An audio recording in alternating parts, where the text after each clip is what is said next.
took my first degree in political science, and I was interested in motivation for social conflict primarily. And at the time I took my degree, and I suppose it's probably similar now, all the explanations for social conflict were economic. You know, people are basically fighting over resources of one form or another. And that just struck me as wrong. It's too simple. And it also doesn't explain why people value certain resources. It's not self-evident that a resource has value. It depends very much on the cultural context. And it also didn't seem to me to take into account the relationship between belief and the individual. You know, it was a purely economic explanation. And plus, then, it's also predicated on an essentially economic view of man. It wasn't deep enough to really explain the issue. And at that time, too, it was in the early 80s when I really started to think about this. It was sort of the second peak of the Cold War, and people were very, very worried about nuclear destruction. You know, it was a constant background concern. And so part of what I was curious about was how belief could be important enough so that people would be willing to put life itself at risk to have produced this insane standoff with these tens of thousands of nuclear weapons. And then there was something beyond that too, because you can explain some of that with just with territoriality. But there was an element of gratuitous violence that characterized situations like those in Nazi Germany and also in the Stalinist camps, and in lots of other places as well, but those were the two that really stood out for me, that I felt couldn't be explained by, well, certainly not by a resource theory, or even really by a theory that had anything to do with territoriality. There was some other element that was more metaphysical, that wasn't being attended to. You just couldn't account for those sorts of things. You know, it's one thing to kill people. You can even make a rational account for that under many circumstances, but to make them as miserable as possible while you're killing them, and then also to do it in a manner that's counterproductive with regards to your own ends, because that clearly happened in Nazi Germany. There's no straightforward rational explanation for that. So I started reading more and more about that. There was something about, especially the archetypes of the collective unconscious, reading that in relationship to the Gulag Archipelago, that I felt that there was something there that really bore further investigation. You know, in Solzhenitsyn, for example, he concentrated a lot on the relationship between individual deceit, particularly lying, to put it simply, and the pathologies of the state. Makes a very clear case for that. And I'd always sort of interpreted Freud's idea of repression as a form of lie. Now, I don't think his account of repression is correct. But it doesn't matter. It's interestingly wrong, at least, or it's approximately right, something like that. And then there was a weird connection between this idea of the lie as the root of pathology in totalitarian states and archetypal religious ideas that were associated with the idea of good and evil.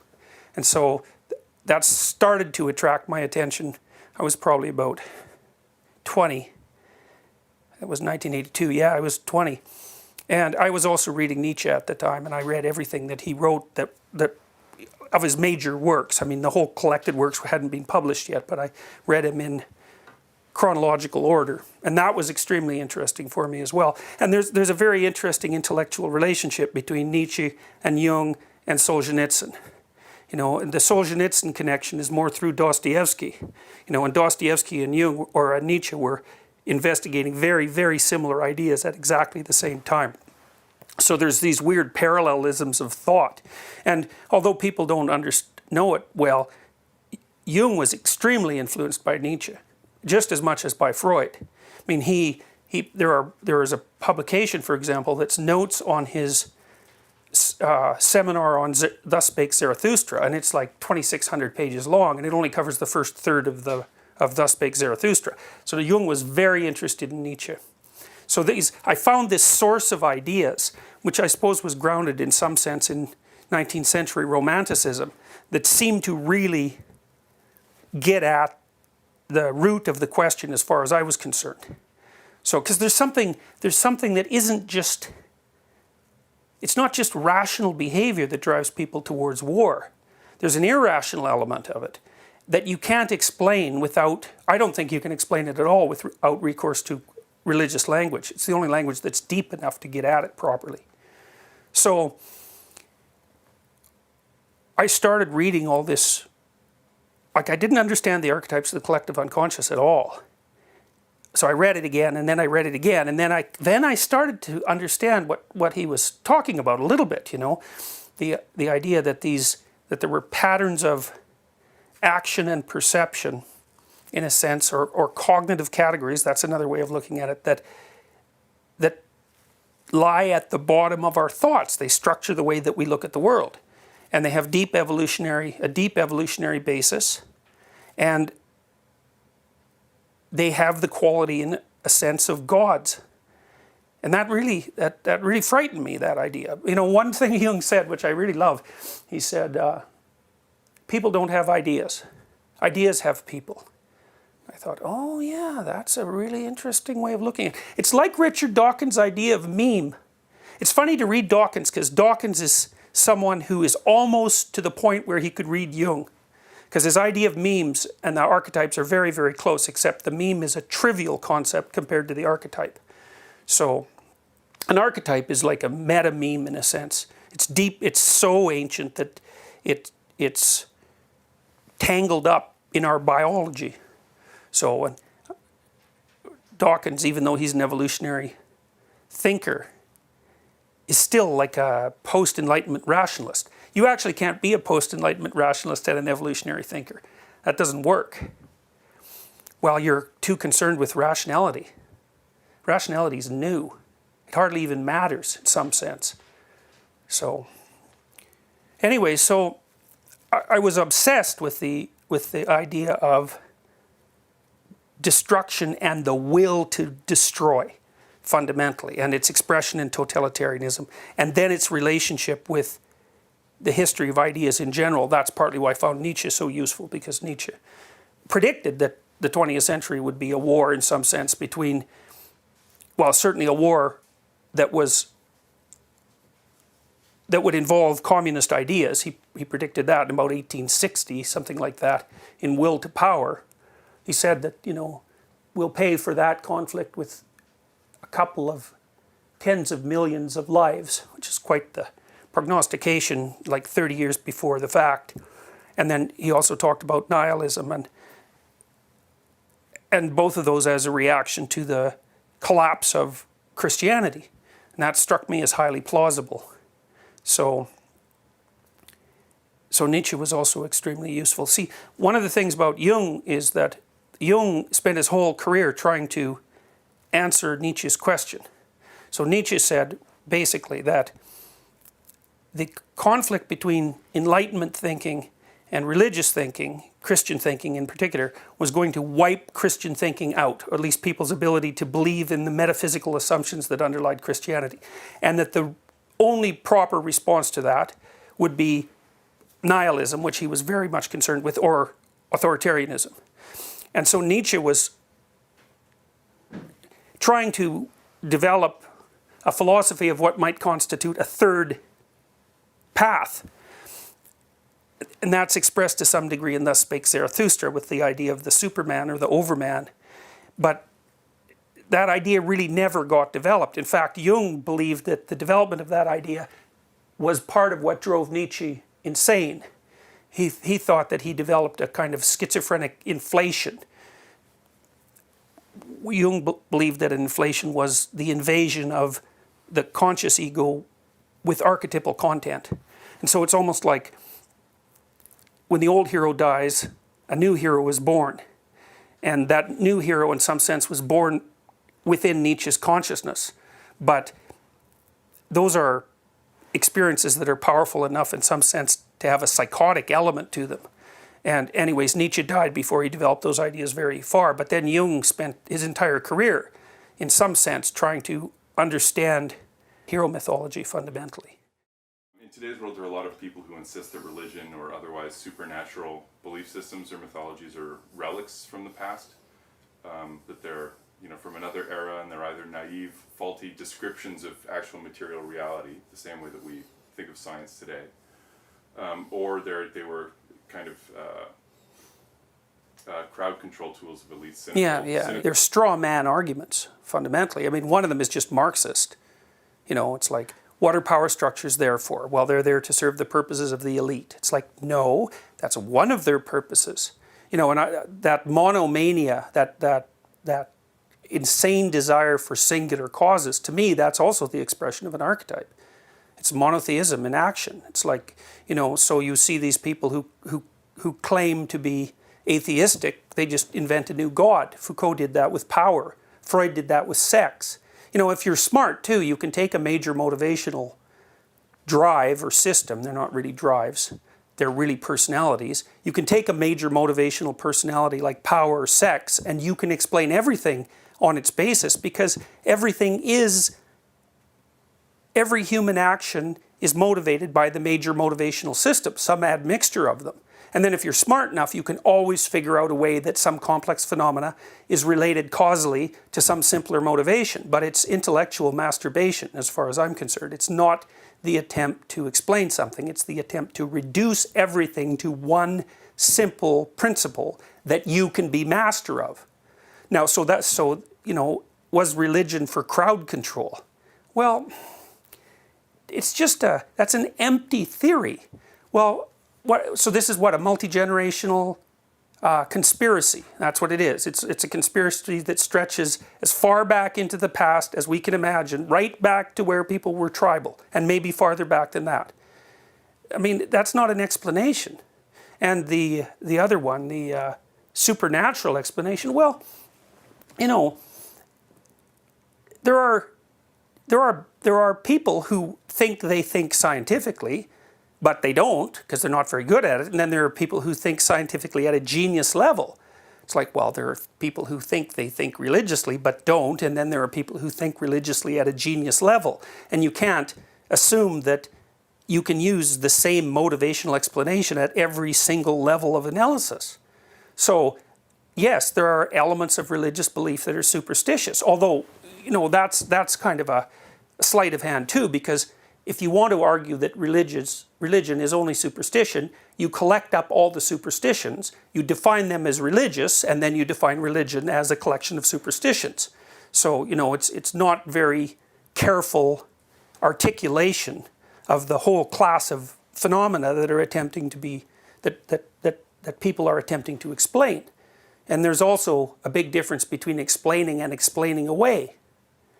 So, well, Dennett likes to explain away things, like consciousness, and you can't explain away consciousness. Well, you can. It depends on how you structure your initial presumptions about the world. So the logos that we were talking about earlier, that's associated with, let's say, articulated truth, and the communication of articulated truth, that's basically the prime function of consciousness. And the Judeo-Christian story is predicated on the idea that that is a fundamental element of being. Now, you can structure your world with different presuppositions. So you could say, well, consciousness is an epiphenomena of the material world. Well, you can make a perfectly coherent and useful set of tools out of those presuppositions, but that set of tools does not cover everything that you need. And it's no more viable as an explanation than the explanation that, no, consciousness is somehow fundamental to being. And of course, being is different than material reality. So, and these things aren't grappled with properly by positivistic scientists who have no real training in philosophy and who know nothing at all about religion. Their religion, the Christianity that Dawkins criticizes, is the Christianity that a smart 13-year-old boy objects to. So it's like, well, how can you reconcile Genesis with evolutionary history? It's like, well, no, that's really not the problem. So it's a straw man argument. Hello, ugly. You better sit. Sit. Lay down. Lay down. One of the things that I've learned about argumentation is that if you're trying to distinguish between the validity of two different worldviews, you want to make the strongest possible case for both worldviews. You're not trying to be right. You're trying to figure something out. And the easiest way to be right is to make your opponent into an idiot. So, there's no doubt that empirical science has kicked the slats out of the way people think about religion. Because it wasn't easy for people to understand that there could be different systems of thought might have different purposes. You have to be a philosopher of thought to think about that even. And I don't think that became obvious at all until after Nietzsche. Not all belief systems serve the same masters, so to speak. And so, you can't assume that every system of thought is doing the same thing. And then, you can't assume also that there's only one way to formulate your basic assumptions about the nature of reality. I mean, Heidegger, I didn't discover the relationship between the system of thought that I derived, say, from Nietzsche and Jung and some other people that I read, and Heidegger until much after I had written Maps of Meaning. But Heidegger's study of being is predicated on the idea that being is the fundamental reality, and that is not objective reality, it's not material reality, it's lived experience, it's something like that. Lived experience is real. Okay, that's a presupposition. So you start with that presupposition, then you ask yourself, well, what are the basic elements of lived reality? And then what happens there, or at least what seems to have happened, is that Heidegger identified the same basic elements of lived reality that I identified in Maps of Meaning. And one was the social world, the world that's constructed by humans, which I think is basically an elaborated dominance hierarchy. And it's permanent. So this is where the issue about what constitutes reality becomes very critical. Dominance hierarchies are 300 million years old. They're older than trees.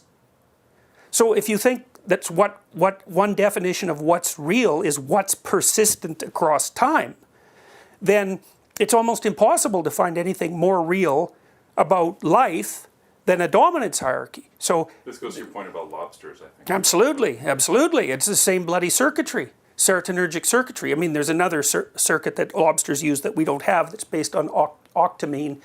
I think that's the right word. But a lot of the way that lobsters maneuver within dominance hierarchies is the way we maneuver within dominance hierarchies. And if you're an evolutionary thinker, you can't just push that away. And dominance hierarchies are, although you can think about them as a social construct, they're also a natural phenomena, right? So the dominance hierarchy is actually a major part of the environment to which we have adapted. Okay, so there's the dominance hierarchy, that's, we'll say, the social world for the sake of argument. There's the natural world, and there's the experiencing subject. Well, those are Heidegger's categories of being as well. And in some sense, what religious thinking seems to do is to continually posit those three things as interacting causally at the base of being. So, and that's not material reality. There's a lot of things about being that we can't attribute simply to material reality. We may eventually be able to do that, but by that time our notion of what constitutes material will be much different. Okay, so we can't deal with subjectivity within the confines of our materialist theories. And that's partly because those theories are predicated on the elimination of subjectivity as an a priori move, right? The whole point of objective science is to remove subjectivity. Okay, so then it gets removed and, well, you're surprised about it. It's like, well, no, you can't be surprised about it. You removed it right at the beginning. Now, that works for certain purposes. It works very well. But it has consequences, and some of those consequences, as far as I'm concerned, are serious enough to produce two forms of social and mental illness. And one of those would be the succumbing to the temptations of authoritarianism, and the other would be succumbing to the temptations of nihilism, because they're logical consequences of the of the definition of subjective as non-real. So now then you ask yourself, well, how do you determine whether or not a theory is true? Then you ask yourself, well, what do you mean by true? Well, then you're in trouble. Okay, because I think you can take a Newtonian perspective on that or a Darwinian perspective, but you can't do both at the same time. Can you elaborate on yeah. that a little bit? Okay. So Nietzsche said truth serves life. Okay, in some sense that's a Darwinian idea, okay? If it's true enough so that if you act it out or hold it, that increases your chances of survival and reproduction over long spans of time, that's true. Okay, we have no idea if our detailed knowledge about the material world is going to be the type of knowledge that allows us to survive and reproduce over a long period of time. It's not being tested from a Darwinian perspective at all. And you might say, well, of course the materialist perspective is right. Look what we've built with it. We've built hydrogen bombs, for example. But then you might object to that by saying, well, yeah, we've built hydrogen bombs, but the only reason we could build them or were willing to was because we left things out of the equation. Well, what things? Well, things like, is it really a good idea to build hydrogen bombs, for example? I can give you another example of that. I read a book a while back that was written by a KGB officer who claimed to be exposing the inner workings of the Soviet scientific community with regards to biological warfare.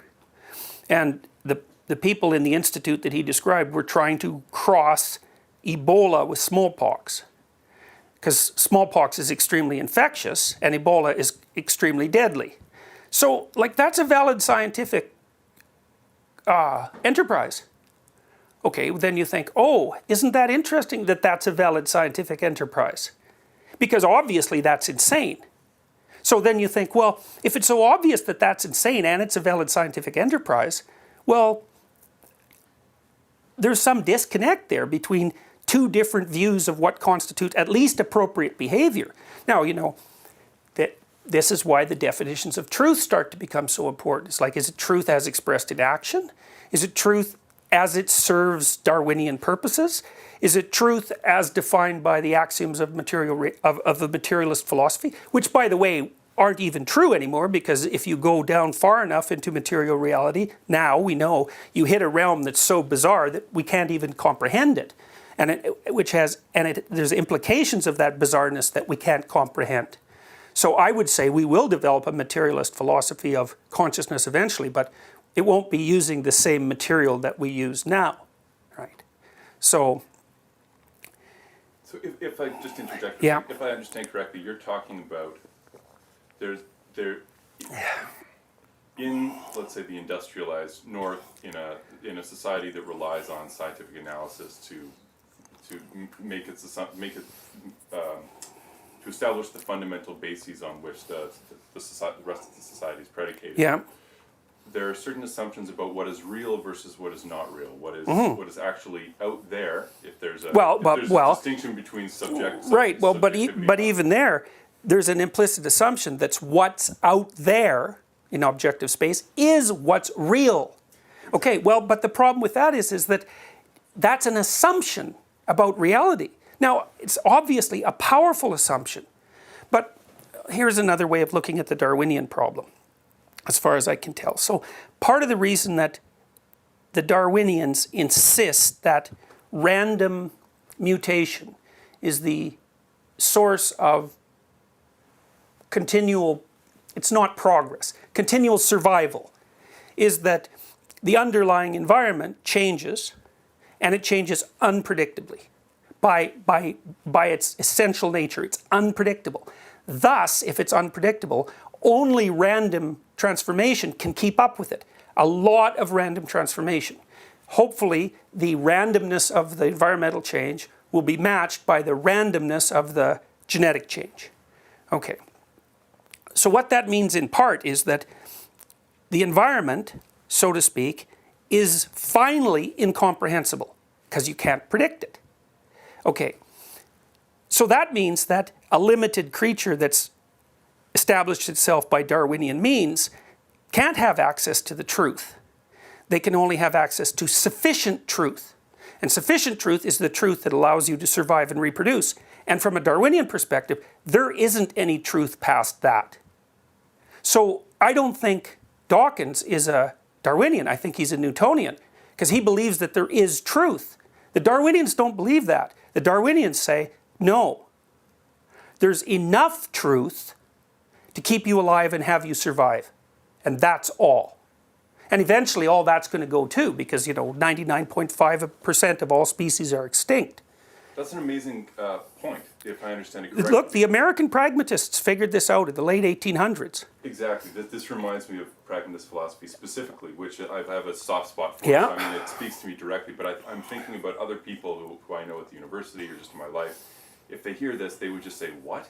Like, so it's as if we're living in two different worlds at the same time. We are. In the sense that we've internalized the evolutionary mindset for a large part and parcel of how we understand reality, but at the same time we hold on to this notion of truth as beyond our subjective experience out there, and we're accessing it directly when we conduct these experiments. Right. This is just true. Right.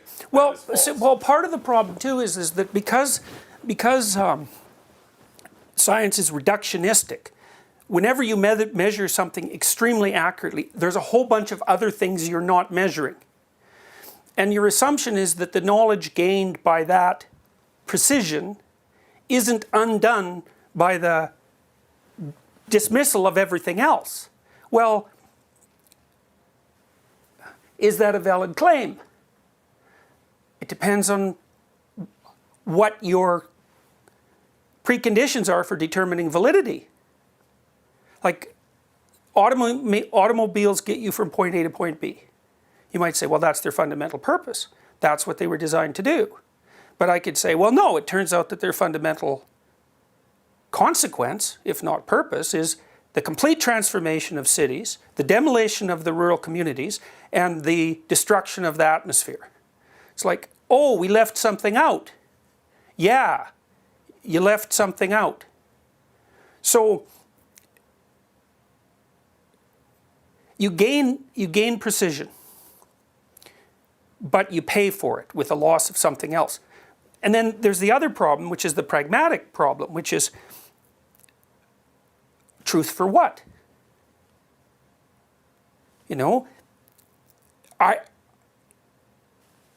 It's difficult for me to see that it's dangerous, as far as I'm concerned, to consider truth independent of its effect on us. So I think if a truth drives you insane, it's not a truth. There's something wrong with it. That's like a definition. But I think it's a definition that's grounded in Darwinian thinking. And I think what I think about religion is a very Darwinian. I think religion is it's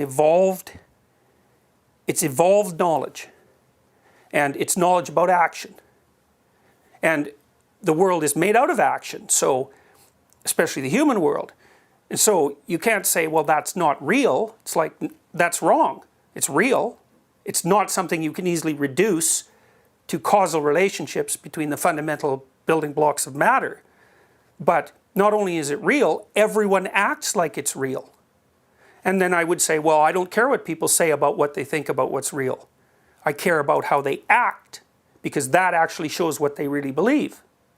So, and whatever their rational mind is computing and chattering about on the surface, it's like, who cares about that? They're just possessed by ideas. They might be defenders of the ideas too, but that doesn't mean they believe them. Depending on how you define belief. Right. Okay. So this is getting to the crux of it, I think, and it'll be a good launching point for the rest of the discussion. So we're talking here about truth, not a reinterpretation of truth from an objectivist, positivist, scientific perspective, which we've inherited from the rationalist era. You're saying, well, it's a return to the original conceptions of truth. right, along with the American pragmatists, and in light of Darwinian insight into what life is. Well, the thing about the pragmatists, like I said, as soon as Darwin published The Origin of Species, they recognized that the theory of evolution was pragmatic. They got it like right now. They were very excited about it. So, and they got excited about it because the Darwinian claim is things are always true enough, and that's it. And it isn't, in some sense, even because you lack knowledge.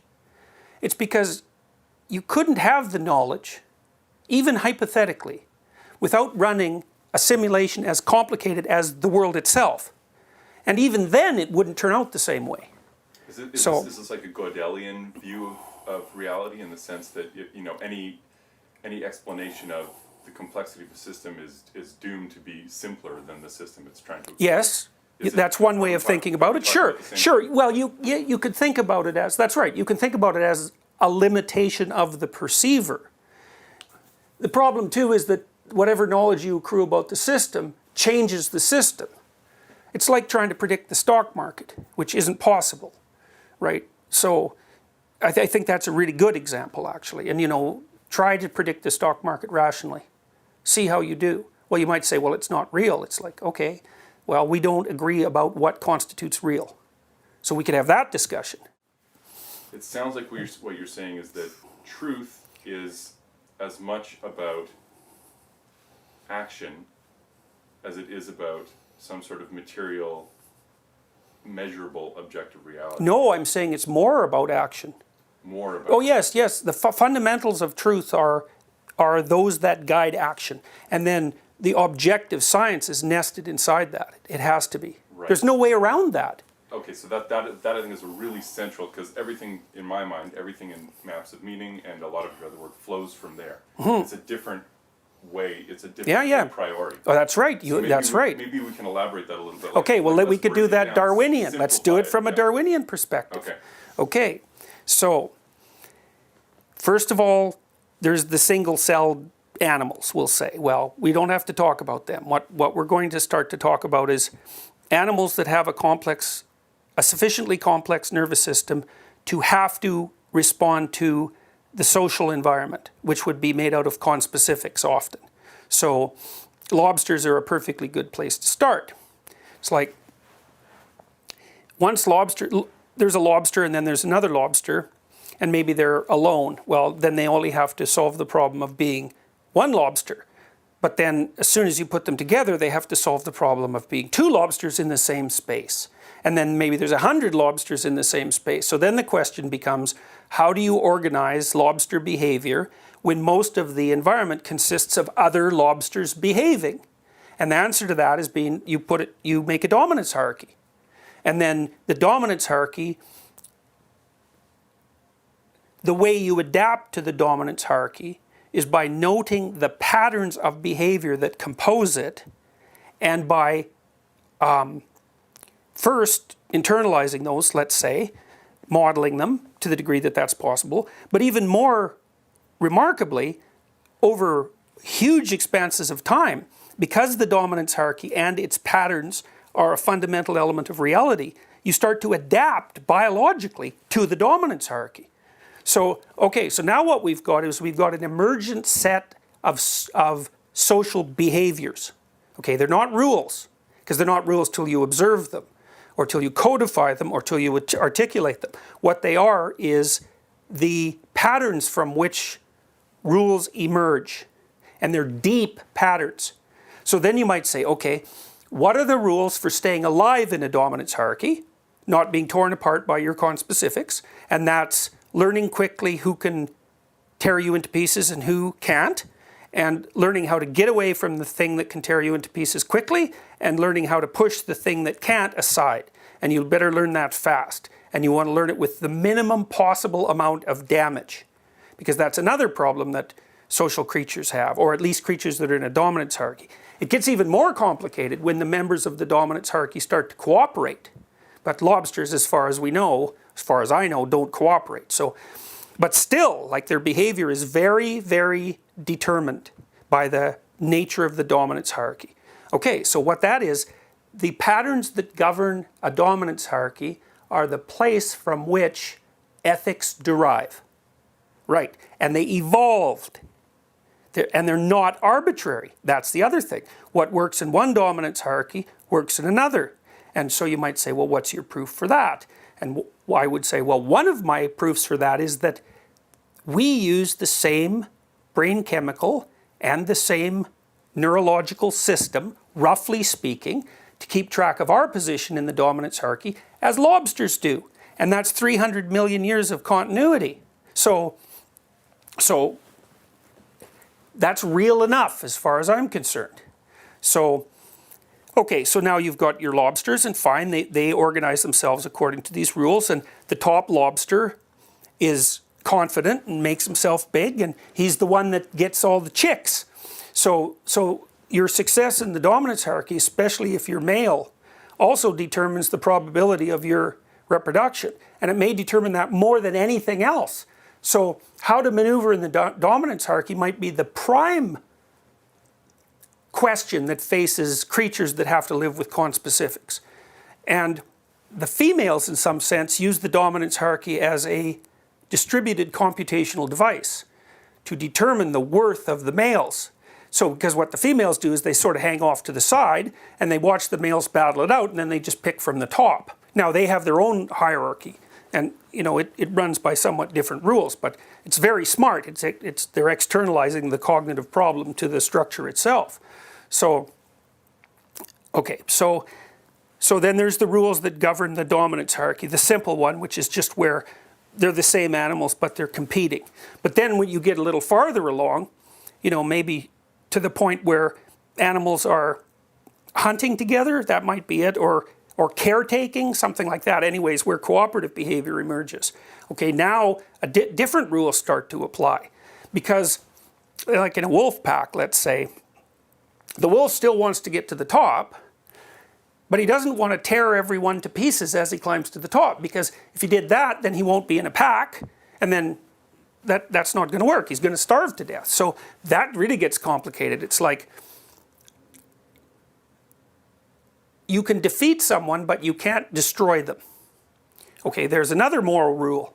You can defeat someone, but you can't destroy them. So you might say, well, that's a rule that emerges spontaneously as a consequence of social interactions under biological control. And once the rule emerges, the dominance hierarchy lasts long enough so evolutionary pressure can start to operate to ensure that creatures within that system build their ability to follow that rule into their nervous systems. Because it's the main selection force, whether they're successful at it. So what seems to be arbitrary and social can become built-in and biological, I think, faster than we understand, because the consequences of being victorious in the dominance hierarchy are so high. So in the wolf hierarchy, it's sort of like, we got to hunt together. We're going to have disputes about who's boss. We'll settle the disputes symbolically, fundamentally, right? I'll threaten you, you threaten me, one of us will blink, the guy that blinks rolls over, shows his throat, you pretend to rip it out, but you don't, and we accept that as a proxy for battle. Just to be clear, you're making the case that wolves operate symbolically. No, not at all. It's just it's coded in their behavior. Yeah. You have to make a real distinction between patterns of action and rules. They're not the same thing. Because we like to think that, well, if you see regularities in an animal's behavior, it's following rules. No, it's as if it's following rules. Right, that's an anthropomorphizing assumption. Well, it's also a different, it's a level of abstraction above.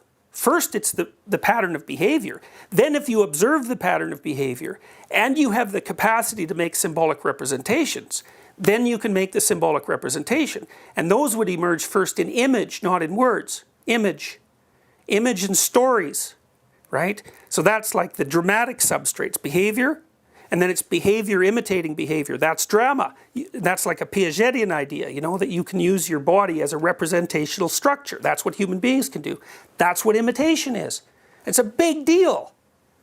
So, okay, so you got the wolves, and it's sort of like... Good, and so this is great so far. It sounds like the argument is building from lobsters to, and this is how I'm interpreting it, from lobsters to a strong argument for essentially why Jungian archetypes actually Absolutely. exist as things, which is this is very important. This is, however, but I think what's also important is to help viewers understand how we get from lobsters and dominance hierarchies to No problem. truth. Okay, so they're not things.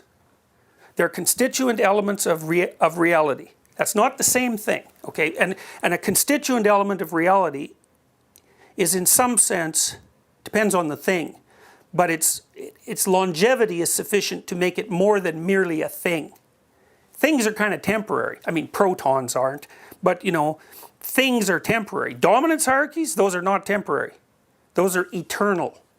They're eternal as far as we're concerned. You know, okay, so you got the wolf, and then you think, well, what kind of wolf gets to the top? And you might think the toughest wolf. That's sort of like the caveman theory, you know. But it's unlikely that it's the toughest wolf. It's a wolf that's well adapted across multiple dimensions. But the wolf that's successful in the dominance hierarchy you could think of as the archetypal wolf. Right? Now, what kind of wolf is that? Well, I don't know enough about wolves to know, but I do know some things about dogs. I mean, a dog is cooperative as well as competitive, and it's pretty sophisticated at picking up the cues that indicate the nature of social relationships. Like it can do that in a human society. The dog doesn't know the rules, but the dog has the morality of a dominant system already built into it. So it's a predicate of its biological existence. Okay, so we'll switch to chimps, because you can actually talk a little bit more, well, with a little bit more concrete knowledge about which chimps win. So there's a lot from Frans de Waal. Which chimp stays on top? Because male chimps make a pretty vicious hierarchy, right? And it's almost always a male on top. It's not so clear with bonobos, or bonobos, I never know how to say that. But the chimp that stays on top, brutal chimps can rule for a while. But because they're brutal, they're not very good at making coalitions. And even if you're brutal and strong, two guys that are half as brutal as you and 3/4 as strong will take you down. And that's what the chimps do. So then you might say, well, in order to be optimally situated for maximum reproductive potential, not only do you want to climb the hierarchy, you want to climb it without being hurt too much. You don't want to blow the strats out of your group, and you want to stay there as long as possible. Okay, so that's a niche. Think about that. That's a niche. It's complicated because the niche involves success in climbing, and then it involves success in maintaining an uppermost position.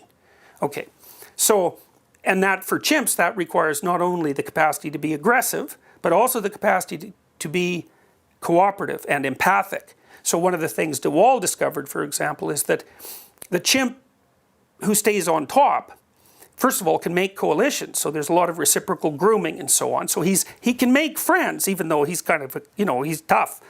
But he also pays a lot of attention to the females and the infants in the troop.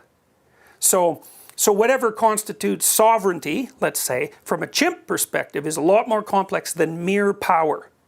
Okay, so fine, so that's chimps. Now, we're chimps, so you already got the origin of human ethics to some degree in that. It's like, get to the top, but don't be too much of a prick when you're there, so to speak, right?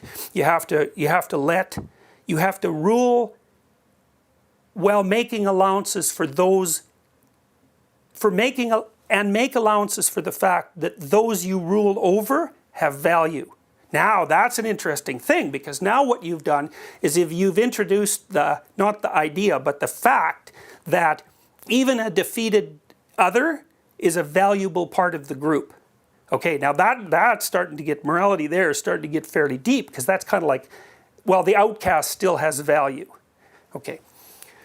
Now you come to human beings and you think, okay, well, what makes a human being successful in the dominance hierarchy? You can say, well, it's the same thing the chimps have, and that's right, except that human beings have one other thing, at least. They can make new dominance hierarchies. That's what creativity is, right? So you invent a new something, and you can erect a dominance hierarchy around it. So if you can't climb the dominance hierarchy that's already here, you can just say, well, here's a new thing, and we'll make a little dominance hierarchy over there. So now you've got the addition of the capacity to transform the dominance hierarchy as another thing that's contributing to dominance hierarchy success. Okay, so I believe that what's come out of that is the idea that, this is such a great idea, is that the top of the dominance hierarchy is the right place to be. but the top of all potential sets of dominance hierarchies is a better place to be. And I think we're selected to be the top of the set of potential dominance hierarchies. And that means in some sense, if you're at the top, you're not at the top of a dominance hierarchy. You're at the top of, okay, so now imagine this. So now imagine a landscape. Okay, as far as you can see, it's a plain. And there's pyramids all over it of different sizes, right? And you're flying above it, and you zoom into a pyramid, and you see all people packed inside trying to climb to the top. But there's pyramids everywhere where people are doing this, but you're flying along the top.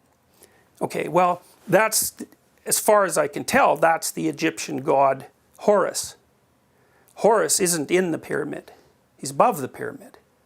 So, and he's the eye, because Horus is the eye. And so Horus stands for attention. And so there's this idea that the Egyptians start to play with, that one of the most important gods is Osiris, and he's like god of the pyramid. He stands for security and stability and the past. But he can be wiped out by various means, so he's not permanent enough in some sense, or he lacks something.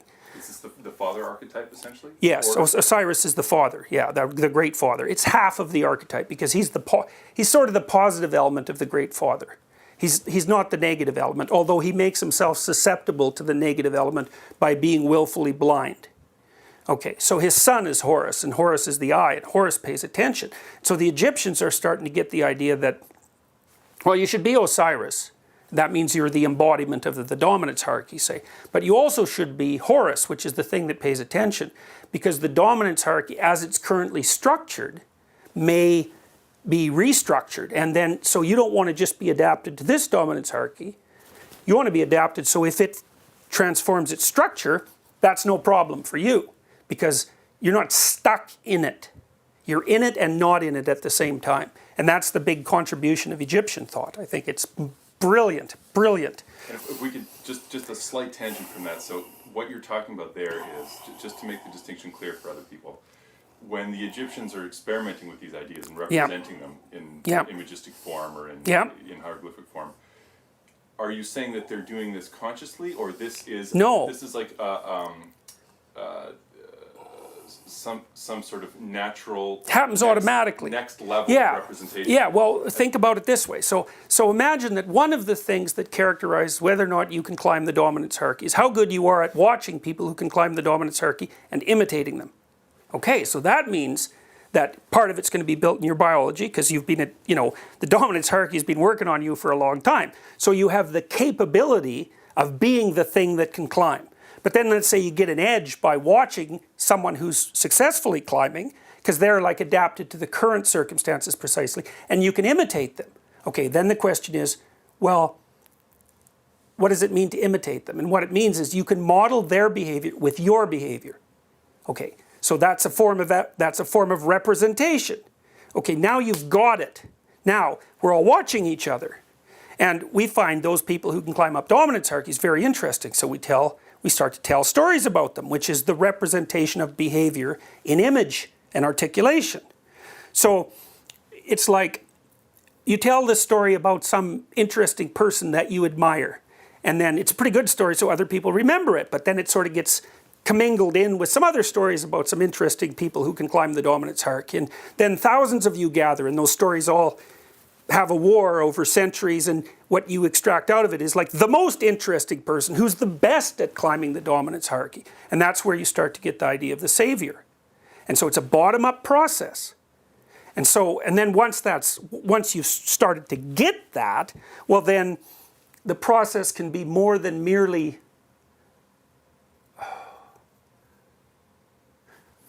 you can start to understand and model in some sense what the principles are that govern success, but it's universal success, right? It's not success in a given hierarchy. It's like, what are the principles that guarantee universal success?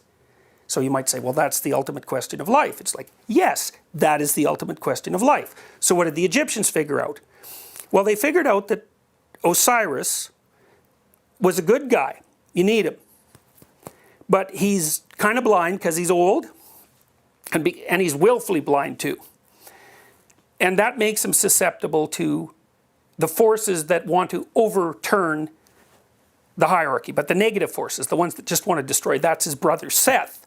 So Osiris remains willfully blind, and he lets Seth basically chop him into pieces and distribute him throughout the Egyptian state. So things fall apart, and Seth rules. So the Egyptians had already figured out in models that the hierarchy can become probably corrupted by power and deceit, something like that, right? So it's no longer functioning as it should, and it can continually do that. And is that a descent into chaos, or that's just sort of the... It's well, it's the demolition of order. And well, that's when Isis makes her appearance, because she's goddess of chaos. It's like, up comes Isis, and her husband is Osiris, and he's all chopped up. So she goes around Egypt. He's not killed because you can't kill Osiris because he's the dominance hierarchy. You can disrupt it, you can break it into pieces, but it's going to come back together. So Isis wanders around Egypt trying to find his phallus. So she finally does, and she makes herself pregnant with it. And so the idea there is that when the pieces of society fall into chaos, they're still alive. So something new can be born out of them, right? It's like the creative destruction that the economists talk about. Isis makes herself pregnant, and she gives birth to Horus. Now Horus is Osiris' son, but the big difference between him and Osiris is that he can see. He's not willfully blind. In fact, he's the opposite of willfully blind. He's almost only the eye, the famous Egyptian eye. He's also a falcon. And falcons are those things that fly above, and they can really, really, really see. So Horus grows up outside the kingdom. Well, why? Everybody grows up outside the kingdom, because the old kingdom is always corrupt and archaic and willfully blind. So you're always alienated from it. So alienation is like a permanent element of being. But then Horus goes, and because he can see, he sees Seth for who he is, and then he has a horrible fight with Seth, and he wins, and then he banishes Seth. Now, you can't kill him because he's Seth. It's like the fact that dominance hierarchies can become corrupt is an eternal fact, so there's no getting rid of Seth, but you can get rid of him temporarily. So when he gets rid of him, he steals his eye back, and then you think, okay, well, he's got rid of Seth, it's like he's got the kingdom, end of story, but that isn't what happens.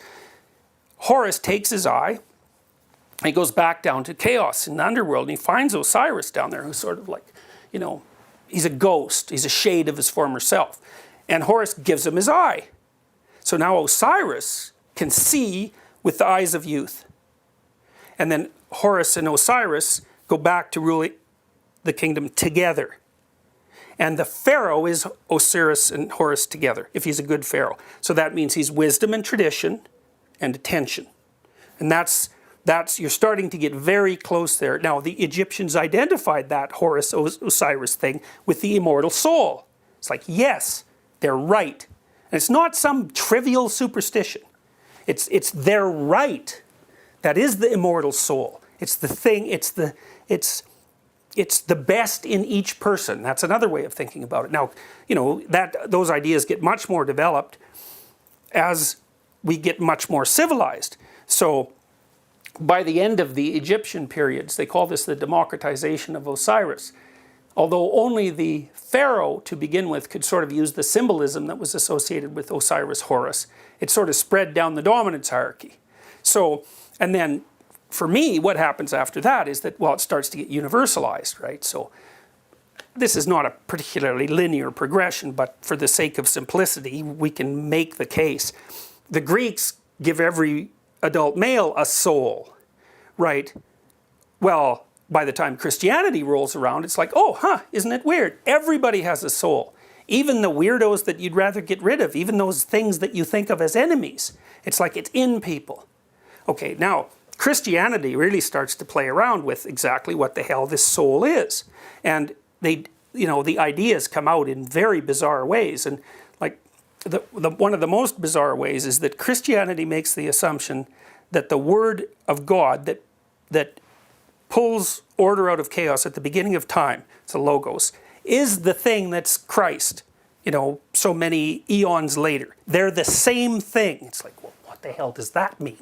Well, it's like, if you embody the immortal soul properly, you're the thing that generates order from chaos. Or sometimes the reverse. You're the transforming agent that sits at the middle of order and chaos. Okay, so that's the same thing that was there in the beginning. Well, that's the beginning of being, not the beginning of the universe. It's the beginning of being. Those aren't the same thing. So, and the Christians figure out that this logos thing is very much associated with articulated truth. Articulated truth. And so the Christian idea, in part, is, and this is where Nietzsche had it wrong, I think, because he was too cynical about Osiris. He was too cynical about Christianity. He thought all it was rotten infrastructure. You know, so he saw how it had become dogmatized and corrupted across time, but he didn't see what was in the center of it. And, you know, his Superman was sort of a substitute for that. But he never fleshed that out well. But Jung started to play with the Superman idea and with the idea of the Philosopher's Stone, and he was studying Christianity, and at one point he saw, those are the same thing. They're all the same thing. It's complicated, but one of the things that Jung recognized was that the core doctrine of Christianity, in some sense, is the truth buttresses you most thoroughly against the vicissitudes of being. That's your salvation, the truth, the spoken truth. It's not, so you might say, well, Christians say, well, if you believe in Christ, you're saved. Well, what do you mean by believe? Exactly. You say Jesus Christ is the Son of God, and you say, I believe that. Just because you say that doesn't mean you believe it at all. It has almost no bearing on what you believe. The question is, how do you act? And the fundamental question that's under all that is your speech true? Now, then you might ask, well, what does true mean? Well, and the answer to that would be, it's twofold. What are you trying to do with your speech? There's two things you can do with it. One is, you can manipulate reality so that it does what you want it to do. So, and that's the sort of speech that people use when they're trying to get what they want. The problem with that is that there's no way that they can't actually know what they want.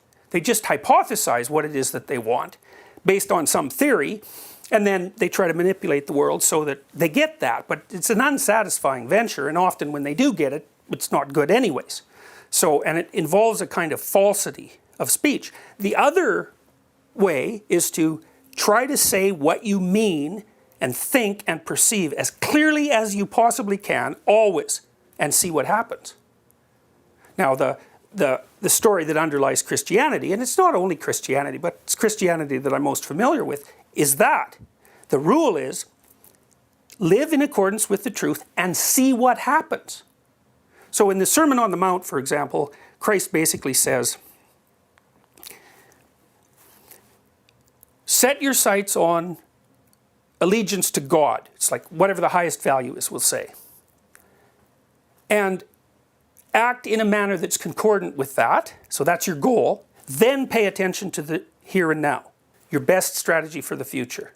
Well, you know, then you might say, well, prove that. It's like, well, that's when the question starts to become existential. It's like, well, you can't prove it, you have to try it. That's like Kierkegaard's leap of faith. You cannot tell if this works unless you do it. And that's a commitment. It's like, because those two ways of being, like the manipulative way of being, that's an adversarial way of being archetypally. It's manipulative. It's got the lie at its core. That's completely different than this path. So it's a hypothesis. Well, it's a hypothesis that Jung did a good job of elaborating. Although, you know, even with Jung, it's not fully articulated. He's still saturated in image to a large degree, but no wonder. It's very complicated to make this sort of thing fully articulated. You read Solzhenitsyn, you think, okay, why did the Soviet Union become the absolute hellhole that it was? Solzhenitsyn says, because everyone lied. It's like, oh, isn't that interesting? Well, that isn't a hypothesis that you hear every day. So then you think about Freud and you think, well, what's the major cause of mental illness? Repression. Well, that's a lie, fundamentally. I mean, Freud's played around with it to some degree, so it's sort of like, it's more like lying by omission actually than lying by commission. But it doesn't matter, it's still lying. Jung says the same thing. It's like, oh well, wouldn't it be interesting if the fundamental root of psychopathology was the lie? The fundamental root of political psychopathology is the lie. It's like, well, what if that's what's demolishing your life? You know, people say, well,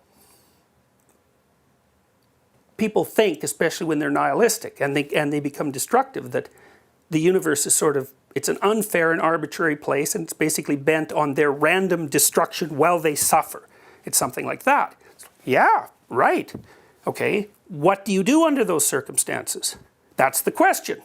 Well, one potential answer is twist the thing so that you can maybe get what you hypothetically want out of it. The other is rely on your perceptions and your capacity for accurate representation, communicate that, and take your chances. It's like, who's right? Well, that's the battle between good and evil. Who's right? It's a continual battle. I think it's really important to drive home this notion of right and truth you're talking about here as in terms of action. What is the right action? Because action is essentially, is almost the unit of truth that you're hypothesizing based on. Yeah, right? yeah. But for most people, I think, when they hear the word truth, especially people in academia or people who are involved in the sciences in any way, they think of something very different. Yes, of course. And their truth is representational. right. So Yeah. Can you elaborate maybe on this? See, that's also partly why the Catholic Church historically has been so put off by the rational intellect. You know, like people like Dawkins say, well, yeah, they went after Galileo because he was undermining their superstitions. It's like, yeah, partly right. The other part was Seth, like the figure of evil throughout history, is always the hyper-rational intellect. And the reason for that is the intellect is God's highest angel, so that's Lucifer, and it falls in love with its own creations. It likes to make totalities out of its own creation. Once there's a totality, there's no room for the transcendent. There's no God. That's Satan's error, by the way. And everything immediately turns into hell. Now, you see, that was all put together particularly well by Milton. And Milton was a visionary. And what Milton felt and put together was the imagistic substrate out of which the totalitarian states were going to grow. He envisioned it. Now, it was visionary, right? He saw it as a battle between heavenly agents. But he codified it and he said, well, here's the approaching problem. Here's the approaching problem. The totalitarian intellect. It's like, and that's exactly right.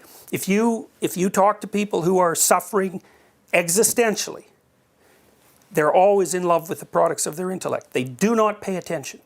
They say, well, I can't see how my life has any meaning. And the answer to that is, you're not seeing, you're thinking. And you can easily think yourself into a corner where your life has no meaning. It's a cheap trick. I can say, who cares about this documentary? No one, it's not going to matter in 1 billion years, right? Or in 100 years, or whatever. I can pick a time frame within which this event is irrelevant. Okay, so then you can derive from that fact that it's irrelevant. Or you can derive from that fact that that's a stupid way to think. So, and you can derive the conclusion that it's a stupid way to think if you haven't made thinking your God. So, and there's lots of other things that work better than thinking. Paying attention is better than thinking. It's much better than thinking. Paying attention allows you to listen to people who don't agree with you. Paying attention allows you to learn things that you don't already know. So, if it's thinking or attention that should be the God, it's like attention rules. Thinking, that's a subordinate phenomena, but it likes to pop up on top, because it likes its little tight theories and it likes to be right. Well, forget that. You're not going to be right. You could say that the image of Christ is the West's attempt to most accurately represent the path of being that constitutes success across an infinite set of dominance hierarchies. That's essentially, or that's at least one way of looking at it. Now, there are figures hero figures, you know, because Christ is like a hero, but he's sort of a meta hero, right? He's the amalgam of many, many, many, many heroes. But the hero has key attributes, like the hero, for example, is always encountering chaos and defeating it. Well, that's the human path, you know. We encounter chaos. It's often a snake. Well, that also points to its deep evolutionary roots. So there's an anthropologist, Lynn Isbell, who wrote a book a while back called The Tree, the Serpent, and Vision. I think I've got that right. And she was interested in why human beings can see so well, because we can see really well. The only things that can see better than us are birds of prey. And she thought, well, why would a primate like us have such good vision? So she went around the world. She thought, she knew also that we were particularly good at detecting the kind of camouflage patterns that characterize snakes, especially in the lower half of our visual field. And she was kind of curious about that. And then she thought, well, you know, maybe we were preyed upon by snakes, and, you know, maybe we had to develop good vision because we were preyed upon by snakes, like, you know, 60 million years ago. Way back when we weren't even people, which is about how old snakes are. It's like 60 million years, something like that. So then she went around the world and she correlated the acuity of primate vision with the prevalence of predatory snakes. It's like, nice correlation. So she thought, oh, human beings and snakes co-evolved. Well, so what gives you vision? Snakes. That's what it says in Genesis. What else gives you vision? Fruit. That's also right. That's why we have color vision. Right. What makes you self-conscious if you're a man? Women. Right. That's Eve. So, you know, the stories in the Bible, the pre-flood stories, they're really old. We have no idea how old they are. And like they're extremely old. And you might say, well, in story form, well, like actual story form, God only knows how old they are. But in terms of behavioral pattern, they could easily be 60 million years old. It's like the thing that defeats the snake gets the women. And you imagine that in tree-dwelling primates say, well, up come the snakes. It's like the first guy who figured out how to drop a stick on a snake, he was very popular. So, you know, and so the snake, what's happened is that religion, so what's happened as far as I can tell is that the systems that our brain evolved to detect basically rapacious predators. It's not just snakes, but it'd be like reptiles with teeth, predators in the dark, things under the water, like crocodiles. That's the lurking anomaly, right? It's the thing you have to contend with. And it's actually a monster. You know, people say monsters aren't real. It's like it depends on your time frame. If you add up and average all the predatory monsters across 60 million years, you get a monster, okay? So the amalgam of monster is a representation of the class of predatory stimuli. That might be a way of looking at it. Okay, so we're very sensitive to that because we were prey animals. Okay, then our cortex leaped up a level of abstraction. So then that same system started to detect anomaly as such. It wasn't just the predatory thing that was outside the dominance hierarchy, it was the abstract thing that was outside the system of ideas. It's the same thing. And so that became symbolized by the chaos monster. And we can easily throw that on our enemies. It's like, well, who are you? You're outside the hierarchy. Oh, you're a chaos monster. Well, yes, you are.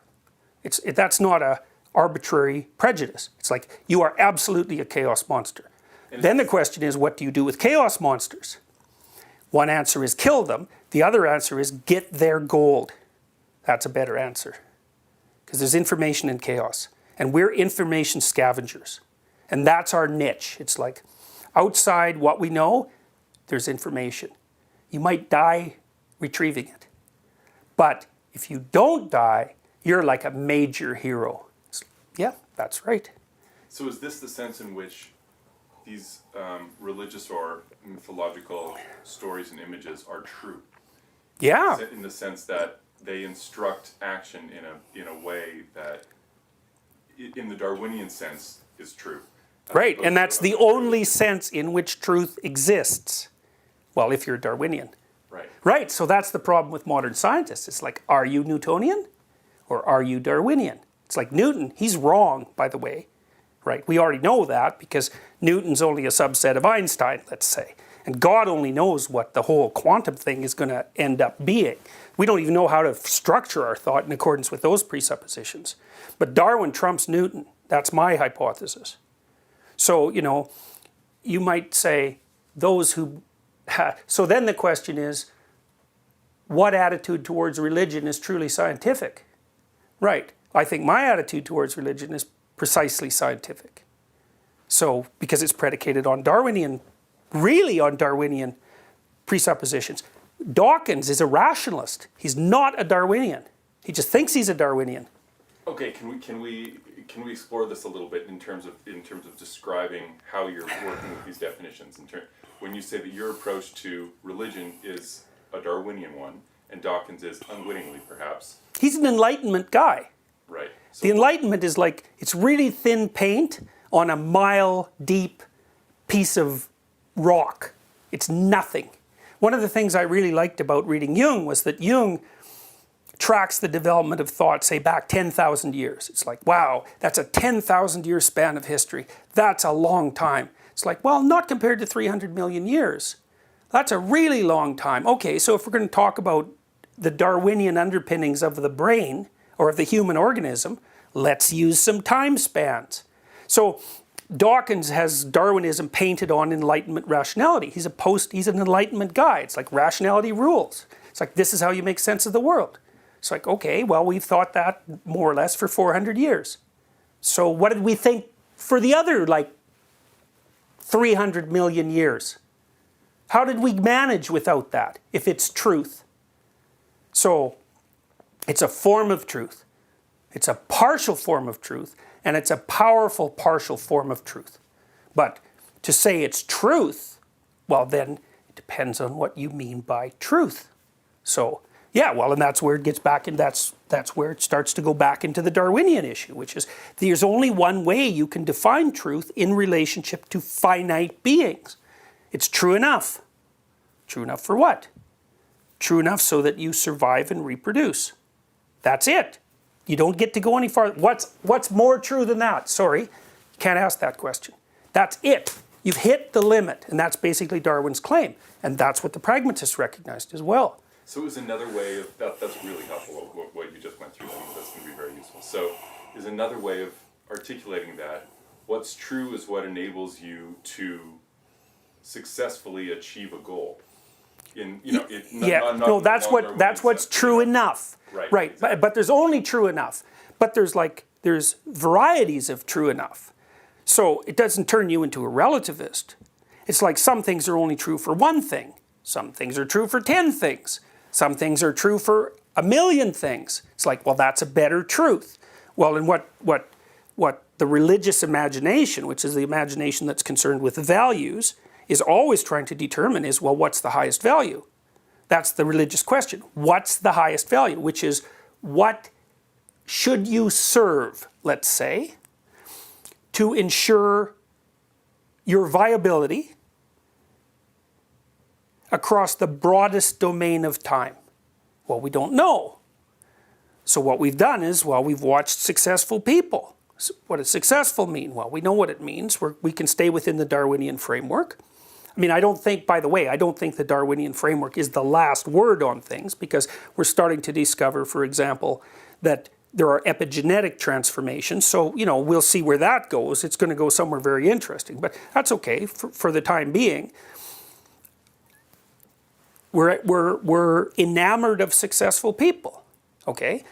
There's a successful person A, there's successful person B, there's successful person C, and what makes them the same is that they're successful. Okay, then the question is, what is successful? Well then, in some sense, the variations of hero mythology are complex answers to that question. It's like, well, if you're a hero, you're successful. Well, there's a bunch of different kinds of heroes. Okay, so you get all these heroes together and have a big fight. Who comes up on top? Well, I can tell you one answer to that, because that's exactly what happens in Mesopotamian mythology. It's like there's a bunch of heroes, they're gods, and then they're confronted by a horrible chaos monster that actually gave birth to them, that's Tiamat. And these gods, they know that singly she'll just claw them to nothing. So they're all freaking out about this. And then at one point, a new god gets born. His name is Marduk. And he's kind of an interesting god because he can speak magic words, and he has eyes all the way around his head. So they send out a god now and then to go after Tiamat because she's angry with them for like making too much racket, essentially, and killing her husband. It's not a very good idea. They're careless. They're like 2-year-olds, really. So they throw out a god now and then to go fight Tiamat, but she just wallops them. There's not even any contest. So this Marduk is born and he grows up, and they're pretty impressed with him. So they ask him one day, well, how would you like to go out and fight Tiamat? And, you know, maybe he's not too thrilled about that. But he says, okay, I'll do it. But here's the rule. Call a council. You put me in charge. I'm top god. And that means from here on in, I determine destiny. So he's the thing that determines the way the future is going to unfold. And, you know, they're not that happy about that, but they arrange them into a hierarchy and they put him on top.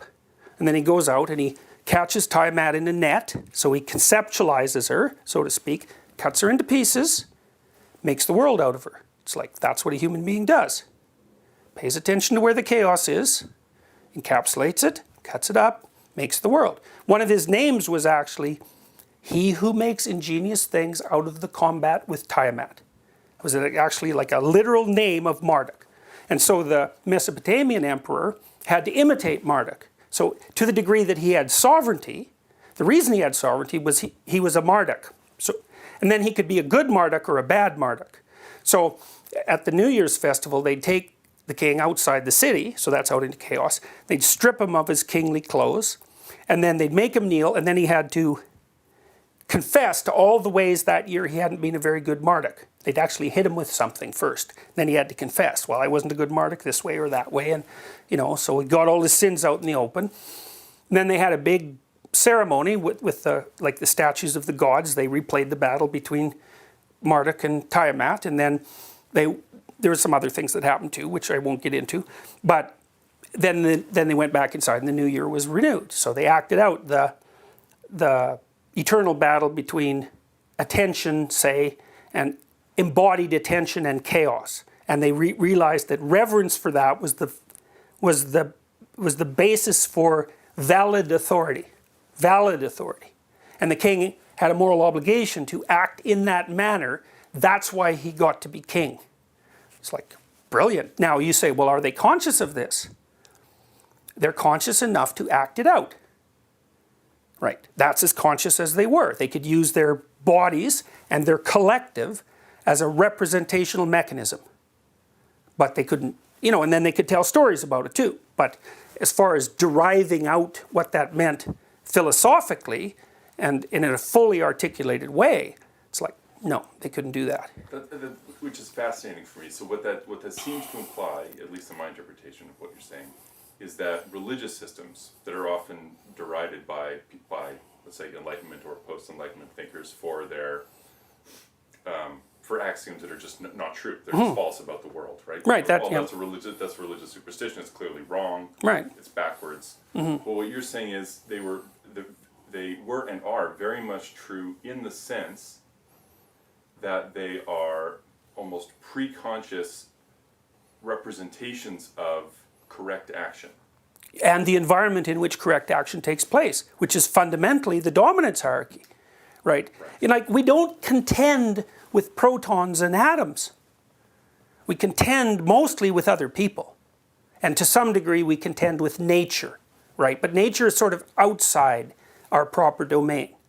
Right? That's partly why that idea infuses environmentalism. It's like environmentalism is mythology right to the core. It's like pure Mother Nature. She's a virgin, right? And she's being raped by the terrible father and his evil sons. It's like, yeah, true. But what about the good father and his good sons and cancer and, you know, there was this horrible worm in Africa that used to burrow inside people's skin.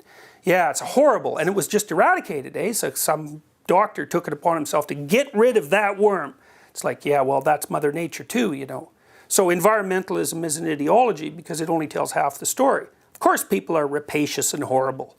You know, and Mother Nature is beautiful and virginal. It's like, yeah, but she's also an absolute terror. And you better be thankful for the fact that you have a roof over your head and that everybody isn't an adversarial rapist. So, you know, you better balance out the story a little bit. So the stories tell you how to act, but they also tell you what the environment is. No, not environment. They tell you how to conceptualize. They model the nature of being. That's the best way of thinking about it. Actual being. And in being is the social world. How do you act in relationship to the social world? Let me tell you a simpler story.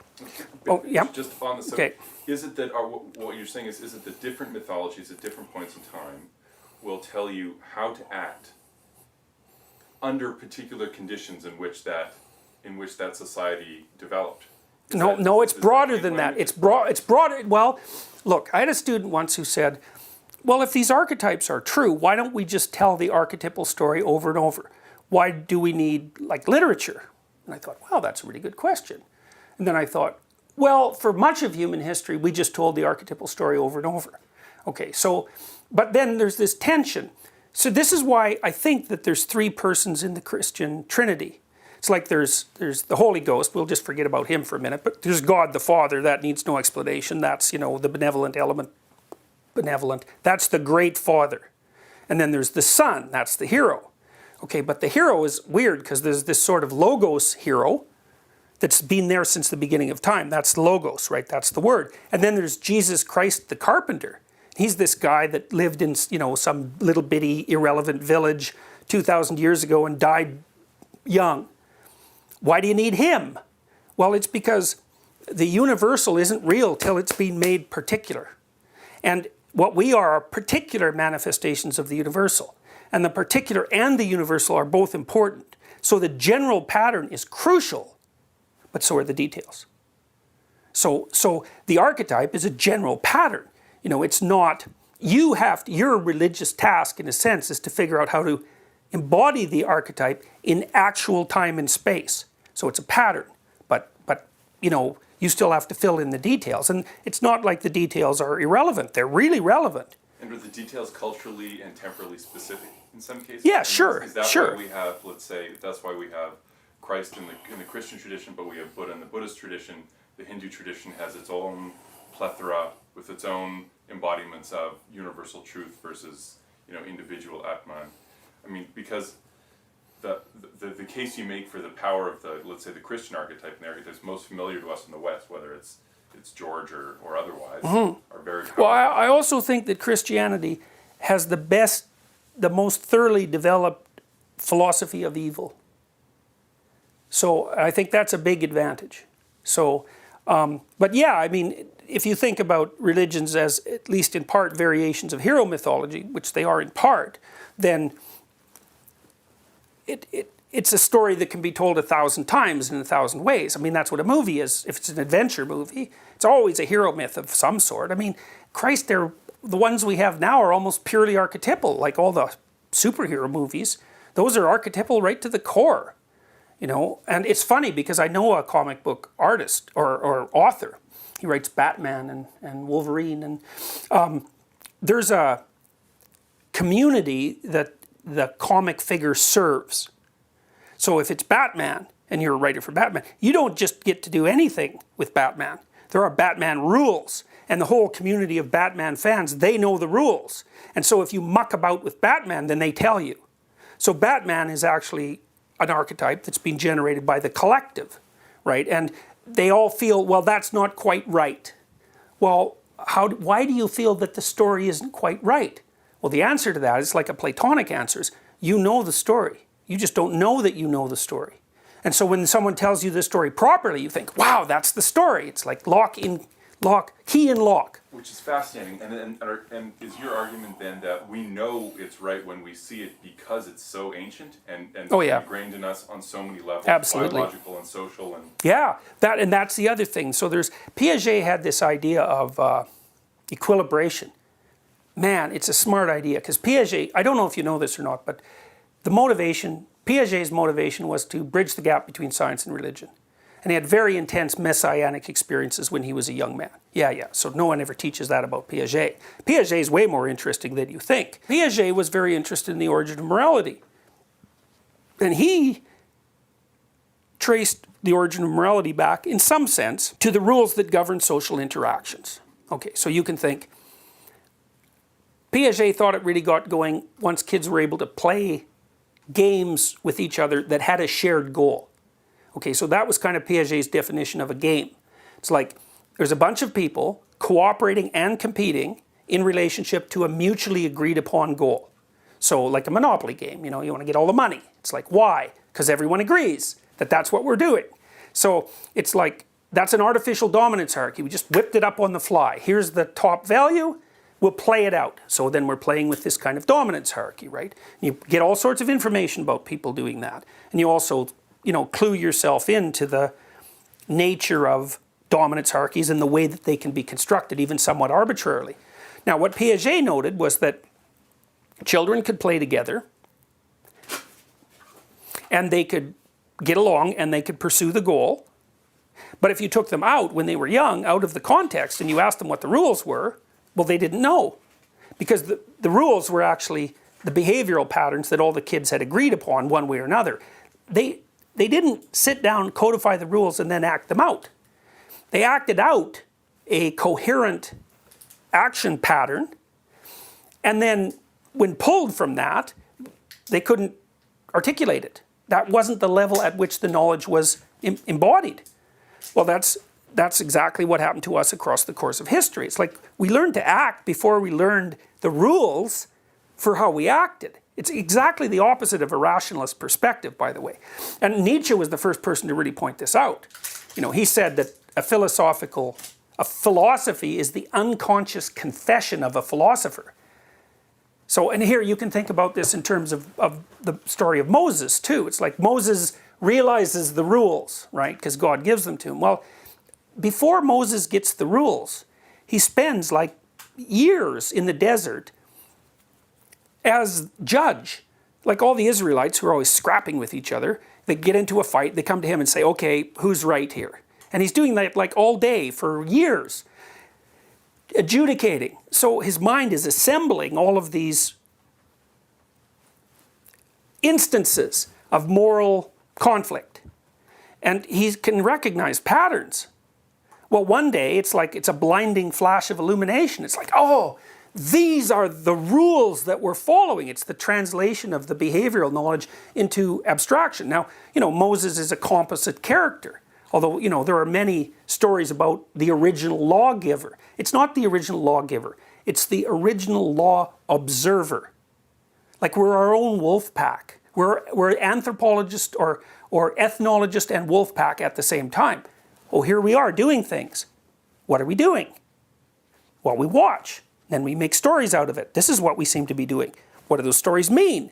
This is what they seem to mean. Oh, those are rules. They're articulated descriptions of behavioral patterns. We must be following them.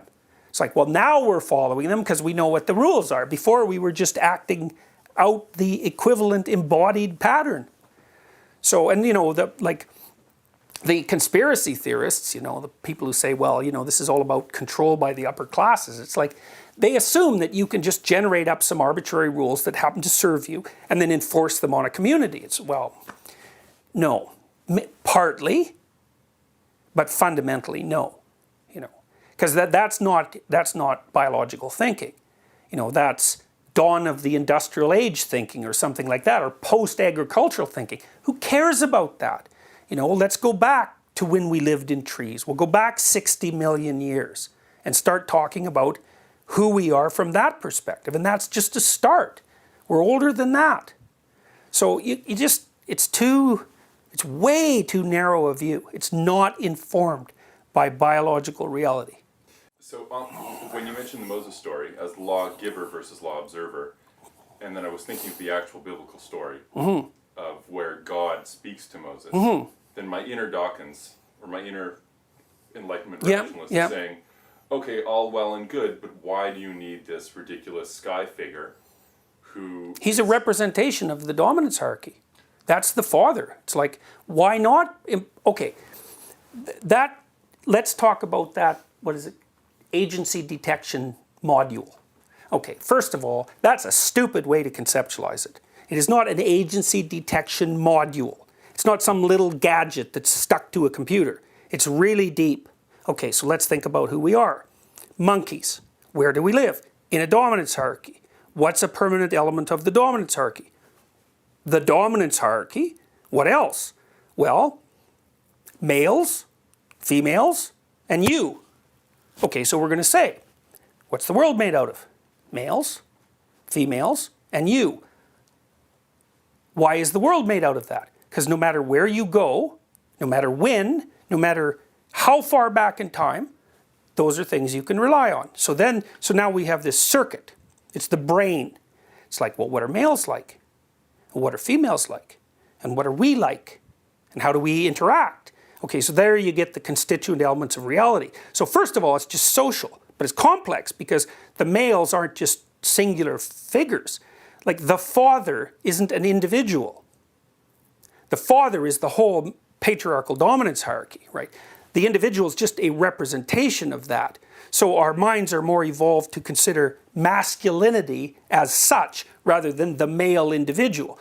Jung would say of Freud's problem patients that they confused their own fathers with the masculine. The masculine's like a god. You say, well, is it a god? It's like, well, it shapes your behavior. It determines your destiny. It determines your fitness. Is it alive? That's a good question. Depends on how you describe alive. So, okay, so we've got this system that can recognize like the masculine living thing, the feminine living thing, the self living thing. Well, that's the underlying presuppositions of our nervous system. That's the world of being. Okay, at some point our cortex inflates. So now we can use abstraction. But you know that evolution is a conservative process. You don't just build a new thing. You build a new thing on an old thing. And so the new thing still thinks like the old thing, but it can do some more things. Well, so what's happened to us, and this is something that's amazing to me, is that we've taken these basic social cognitive categories and we've been able to map being itself using the same categories, and it works. You map the masculine onto the dominance hierarchy, you map the feminine onto nature. Well, that works. All of a sudden that works. It's like you can survive like that. So you think, well, is that a metaphor? It's like, no, it's not a metaphor. And here's an example. Why is Mother Nature Mother Nature? Well, what's nature? Well, nature is that which selects. That's like, as far as I can tell, how else are you going to define nature? Nature selects. Women select. I mean, that's what women do, human women. They're not like chimps. They're selective maters. So as far as men are concerned, and maybe as far as women are concerned too, women are nature. It's not a metaphor. It's like they're the thing that stops you from reproducing, let's say. And that's partly why they make you self-conscious when you're rejected. It's like they're the portal to immortality. That's another way of looking at it. They are nature. It's not like they represent it. They are nature in the most direct possible way. So, like, is that a right way of looking at the world? It's difficult to make an alternative case if you think from a Darwinian perspective. Now, there's a metaphorical element to it too, because you can also project it on that which lies outside of the patriarchy, which is also why women get in trouble with men sometimes, because men can easily get them confused, right? It's easy for women to be the chaotic thing that doesn't fit in the hierarchy, and women are always complaining about that, right? And as they should, it's a constant battle. But what's happened, for better or worse, is that we've been able to take that initial social cognitive architecture to build a system of abstraction on top of that, to use the same basic categories to explain how to behave, and it worked. So it's mind-boggling. It's mind-boggling to me that that works.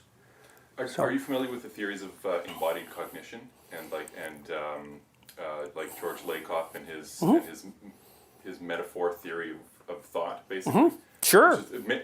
I think what you're saying is the same thing, right? We have these categories that emerge from our lived experience as humans in our human environment. Sure, absolutely, yeah. And because these are actually the only tools we have, we use them in recombination with each other, with themselves, if necessary, in modification.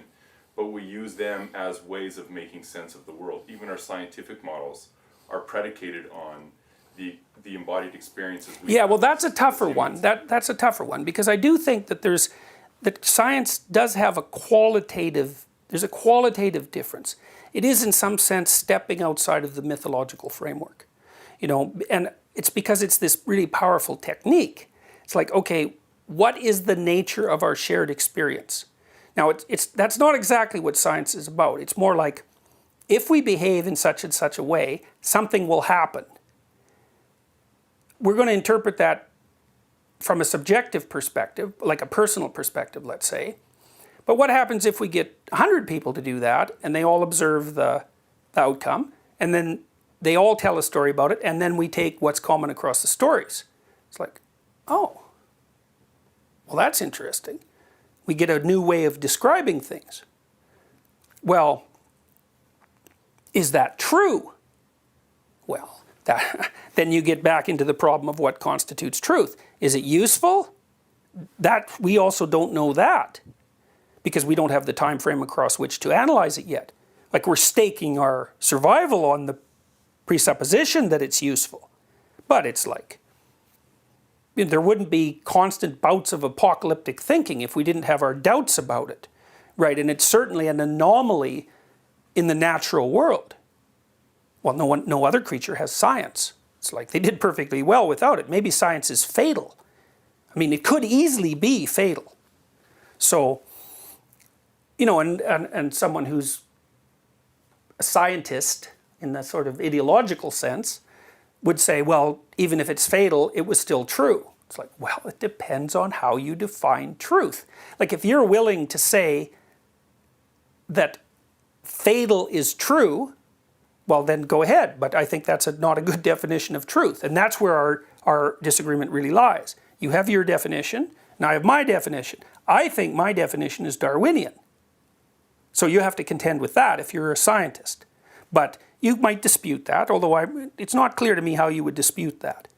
But, well, we've already run through that argument. It gets tangled up at the bottom, And I also think, well, part of the problem with the view that only what is objectively observable is real, which you can have a science without that presupposition. You could say only what is objectively true is uniquely useful and valuable. But it's part of a bunch of things that are uniquely useful and valuable. But let's not discount it. It's also dangerous, so we got to keep an eye on it, It's a big tool. Well, that's a perfectly reasonable thing to do. What do you take the next step and you say, only that? Well, then I also think another way. It's like, why are you claiming only that? You say, well, it's because I'm pursuing truth. And I think, oh, you're sure about that, are you? You actually think that, like, you're sure that you're on this pristine path. And all those other people who aren't, they're deluded, or there's something wrong with them. But you're on this pristine path. You're so sure of that. I don't think you know anything about yourself if you think that. It's like, all scientists are devoted to the truth. What truth? Like, maybe they're devoted to the purpose of demonstrating that there's no meaning in life, so that they don't have to bear any moral responsibility. It's like, why not that? Oh, well, we wouldn't think that. It's like, well, I'm a psychoanalyst. I might think that. Because whenever anybody says to me, I believe X, I think, what does it allow you not to believe? I'm for X. What are you against? Well, I've thought about this a lot. It's like, oh, it's a catastrophe that the war between science and religion blows our capacity to believe in transcendent meaning. It demolishes our ability to believe in transcendent meaning. Isn't that a catastrophe? Sort of the Nietzschean viewpoint. It's like, I don't know if it's a catastrophe, because then I think, all right, well, under what conditions would you be motivated to accept that catastrophe? Well, you could say your life is meaningful, but meaning comes at a price. The price is basically moral, and part of that moral price is truth and responsibility. You have to bear that. Okay, it's like, yeah, you get meaning, but now you've got some work to do. You don't get to regard your actions as trivial. You don't get to rationalize your errors of speech as casual and forgivable. None of that. you get the whole burden that goes with meaning. Or you can say, well, nothing's meaningful. Well, Dostoevsky figured this out a long time ago. If there's no God, if there's no moral values, everything is permitted. It's like, okay, maybe that's what you want. Maybe your whole argument, even though you don't know it, maybe that whole argument, of which you're only a part of, is actually predicated on the desire to demolish the necessity for truth and responsibility. So, well, you could say no. It's like, okay, but, it's not like science has always been put to purposes that we would regard as ethical. And then you also have to ask, well, what allows us to ask the question of whether or not science is put to ethical purposes? What's the framework for evaluation? Well, it's not scientific. Well, does it exist? Solzhenitsyn said something interesting about the Nuremberg judgment, because he thought of that as like a pinnacle event in the 20th century. And I can understand this, because there was this Cartesian, one of the things Descartes did, hypothetically, was to try to doubt everything till he found something he couldn't doubt. And what he couldn't doubt was the fact that he thinks. Now that's a translation, so I don't really know if he meant I think. Whatever. He had this process of radical doubt. Well, I did that too before I wrote Maps of Meaning, except I didn't know that Descartes had done it. I was trying to think, what do I actually believe? What's unassailably true for me? And I thought, pain. Pain's true. It's really hard. You can't argue yourself out of pain. It's like, when it happens, it's real. No matter what you say about subjectivity, it's like you're running around screaming, so who cares what you say?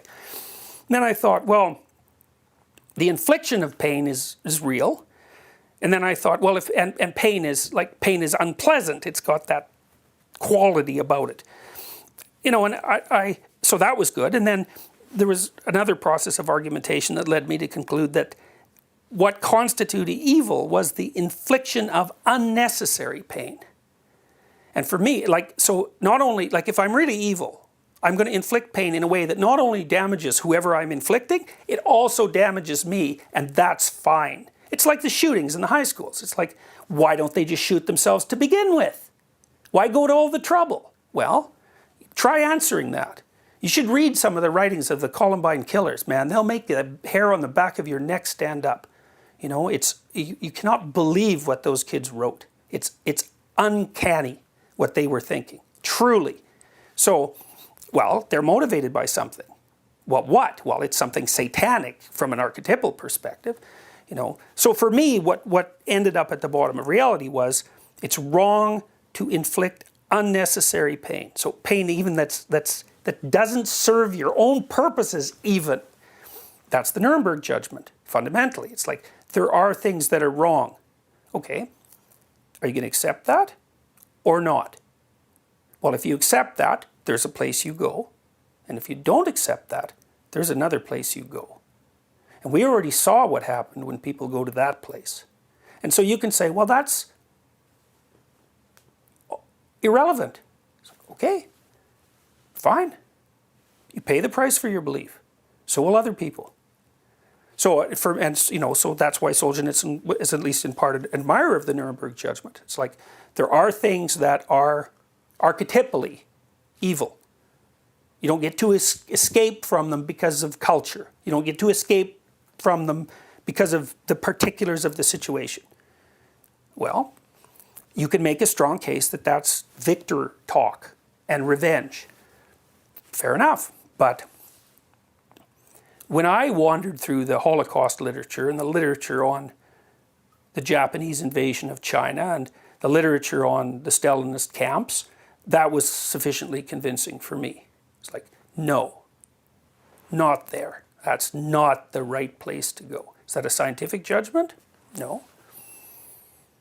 But from your own logic, if I understand it correctly, you're saying that your judgment is predicated on your existence as a human in a dominance hierarchy, and that's what makes that judgment of the fact that this sort of behavior is wrong true, because of the biological context almost. Sure. Sure, it's deep. Yeah, yeah, well, it's more than that, because as an individual, I'm an individual, but as a human, I'm not an individual at all. I'm this unbelievably old thing. I'm like as old as life. I'm really old. Well, there's the me in this, which is this thing that was like coming around in 1962. But there's the deeper reality of this thing that I am. And you could say, well, that's the Jungian self. That's one way of looking at it. And it has its nature.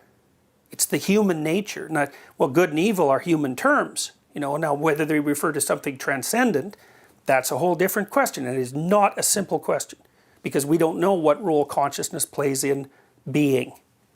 So like the deepest strata of thought that I've encountered makes the case that the most real thing is the eternal battle between good and evil.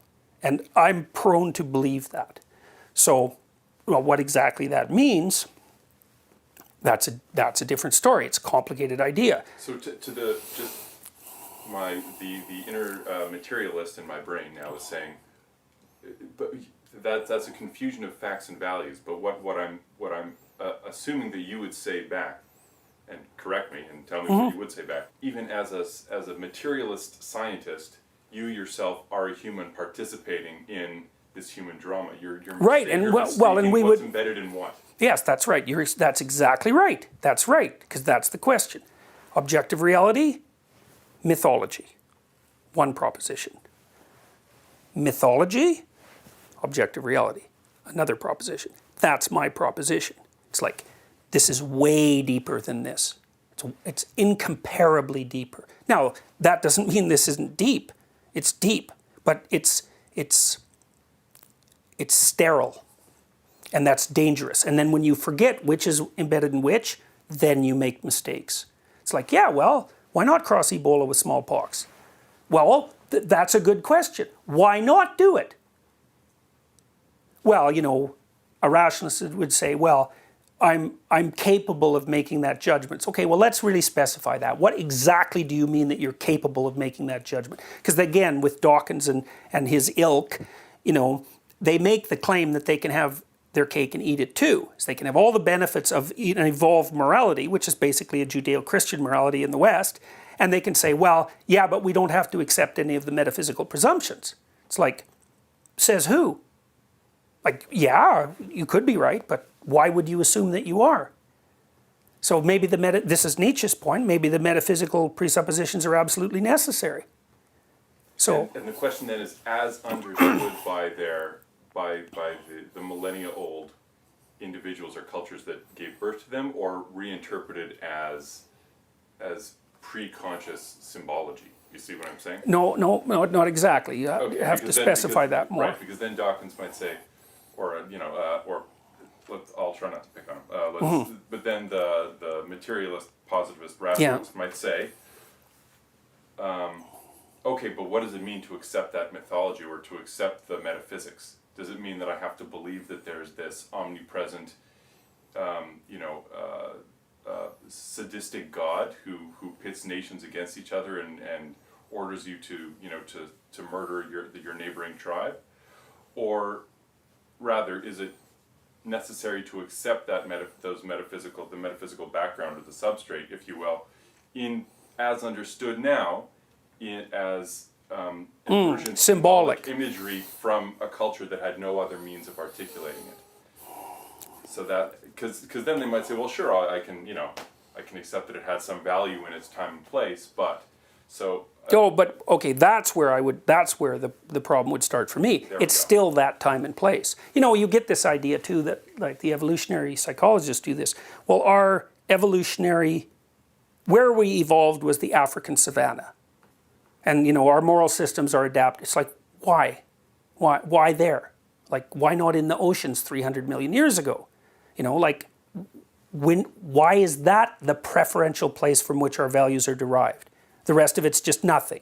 It's like, I don't understand that. It makes no sense to me at all. Well, you could say that's where we differentiated from chimps. It's like, well, so what? We're not that different from chimps. So, what about the chimps? They share a lot in common with us. They didn't go through the savannah.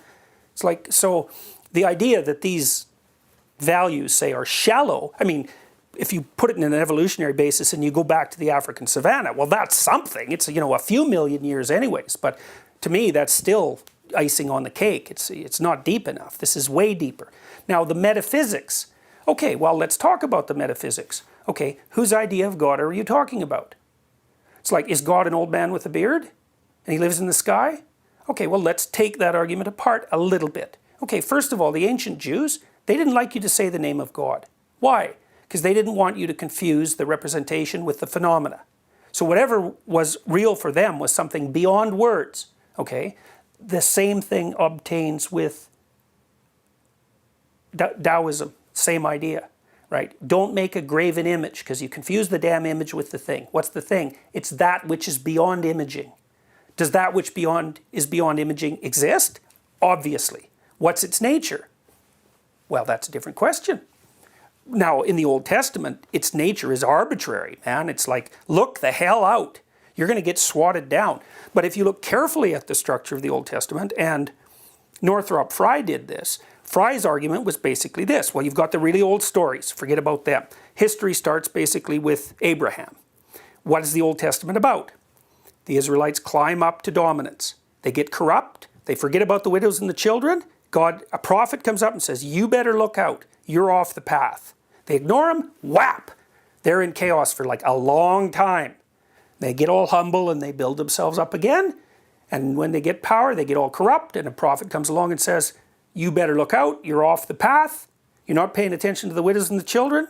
And all hell's going to break loose. Like bang, down they go. 6 times. 6 times. So, you know, is that arbitrary? Or is that actually the right idea to derive from history? It's like power corrupts. So you make your kingdom, you make your empire, and it's serving its proper purpose. But you let it get corrupt, things are going to fall apart. So I can give you an example of that. It's like, what caused the flooding in New Orleans?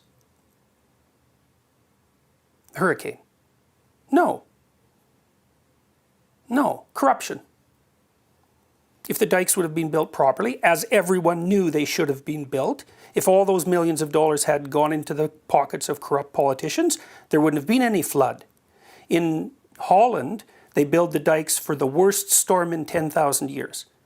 In New Orleans, they built them for the worst storm in 100 years. Well, everyone knew that was insufficient. So why didn't they do something about it? Well, if you get corrupt enough, God will send a flood. It's like it's an old story. It's right. It's right. Now the question is, who is God? Well, I would say the ancient Israelites never said who God was. They just said, look the hell out for him. You deviate from the path, man, you're going to get flattened. The people who wrote that book, first of all, like it was assembled loosely as a book, right? It's a bunch of books. That's what Bible means. It was edited and assembled across vast stretches of time. We have no idea what process led people to assemble it that way, except that they felt that that made sense. You know, so they were guided by their internal intuition of meaning. Weirdly enough, it produced a document with a narrative. Now, the narrative is difficult in some ways to discern, given all the detail. You know, so I would say, give our ancestors a break, for God's sake. What do you want? You want absolute perfect coherence when they're trying to be so inclusive? Like, it's very hard to be coherent when you're trying to be inclusive. Those two things battle. So, you know, have a little respect. That's how it looks to me. Those people weren't stupid. They were seriously not stupid. And what they thought was not stupid. Now, we can look at it in other ways. Why is God in the sky? Well, I know you can't see it in the city. What's the fastest way to see infinity? I'll look up at the night sky. It's like, why is God up there? Because when you look at the night sky, that's how you feel. So is that wrong? Well, it's not bad. You know, it's like, well, where's the infinite? Because that's really the question. Well, it seems to be up there. It's like, yeah, right. Okay, so you make your sacrifices. It's like, why do people do that? God, that's primitive. It's like, no. The invention of the sacrifice was probably the single greatest stroke of genius that mankind ever was given or produced. What is a sacrifice? You give up something of value now so that things might be better in the future. It's like, that's the human discovery. That's the human discovery of time. Everybody makes sacrifices. It's like, I'm going to go to university. instead of partying and, snorting cocaine. It's like, because that's fun. Why? Well, because if I organize my behavior properly and I make the right sacrifices, God will smile on me in the future, or at least the probability seems enhanced. It's like, okay, well, we don't use the same terminology. Well, we use the same terminology. We don't burn rabbits, but then again, we're not agriculturalists. So the people who were playing with the idea of sacrifice, like they were acting out the discovery of time.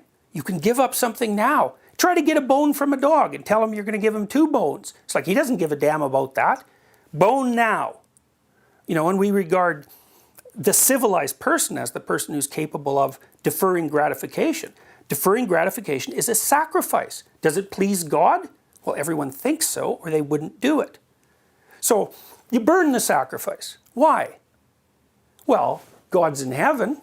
How else is he going to figure out the quality of your sacrifice? Well, you might say, well, that's primitive. It's like, don't be so sure. It's like they got the sacrifice idea right. They got the awe part right. Like if they're acting it out, it's concretized. It's like a drama. Does that make it primitive? Well, no, it's not primitive. It's unbelievably sophisticated. It's ridiculously sophisticated. Because the mode in the Old Testament is you make the right sacrifices and you will thrive. It's like, do we believe that? Yeah, it's the basis of civilized behavior. You don't get a complex civilization without that presupposition. So I think we've actually done quite well. Good, good. It's hard to keep to a linear track, eh? Exactly. This is another problem with this kind of material. It's like Jung called that the process of coming to terms with this material a circumambulation, a continual wandering around a center, and you sort of specify the center by almost by inference. So it's one of the things that make Jung very difficult to read, because everything that he says is dependent on all the other things he said. That's one of the problems I ran into when I was writing Maps of Meaning too. It's like there's a presupposition at the bottom that you have to accept in order to follow the logic, and the presupposition is there are alternative ways of laying out your initial presuppositions about the nature of reality. It's like, well, why should I accept that? Well, I can't show you why till you accept it because I can't walk you through the argument. It's a paradigm problem, fundamentally. So the way I did that in Maps of Meaning was that it was kind of like a small circle to begin with, and then a bigger circle, and then a bigger circle, and so I could get all the elements described in a simple way, and then make it a little more complex, and then a little more complex, and that seemed to work to some degree, anyways. And there's something, I mean, not to be sycophantic, but there's something so compelling about it. I think largely in part because that basic presupposition is not articulated well or even accepted in the sorts of science or social science that we learn in university. Well, that's partly why it's so shallow. The social science in particular, it's like, man, it's unbelievable.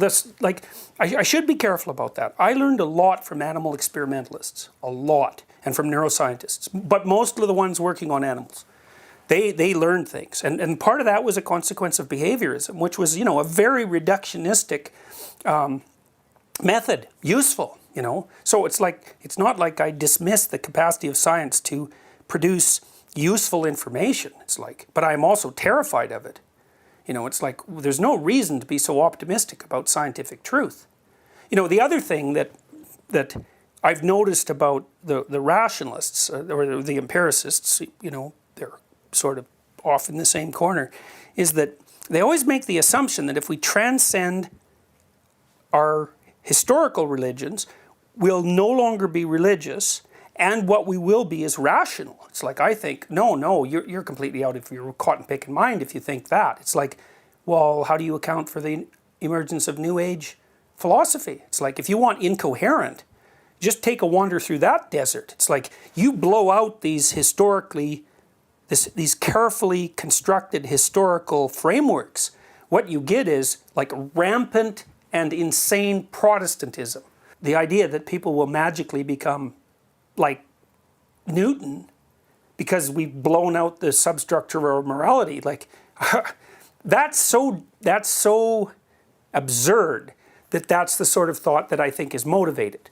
It's like there's a reason to believe that, because who the hell would believe that? It's just you don't know anything about people if you believe that. People are It's hard to think scientifically. It's really hard.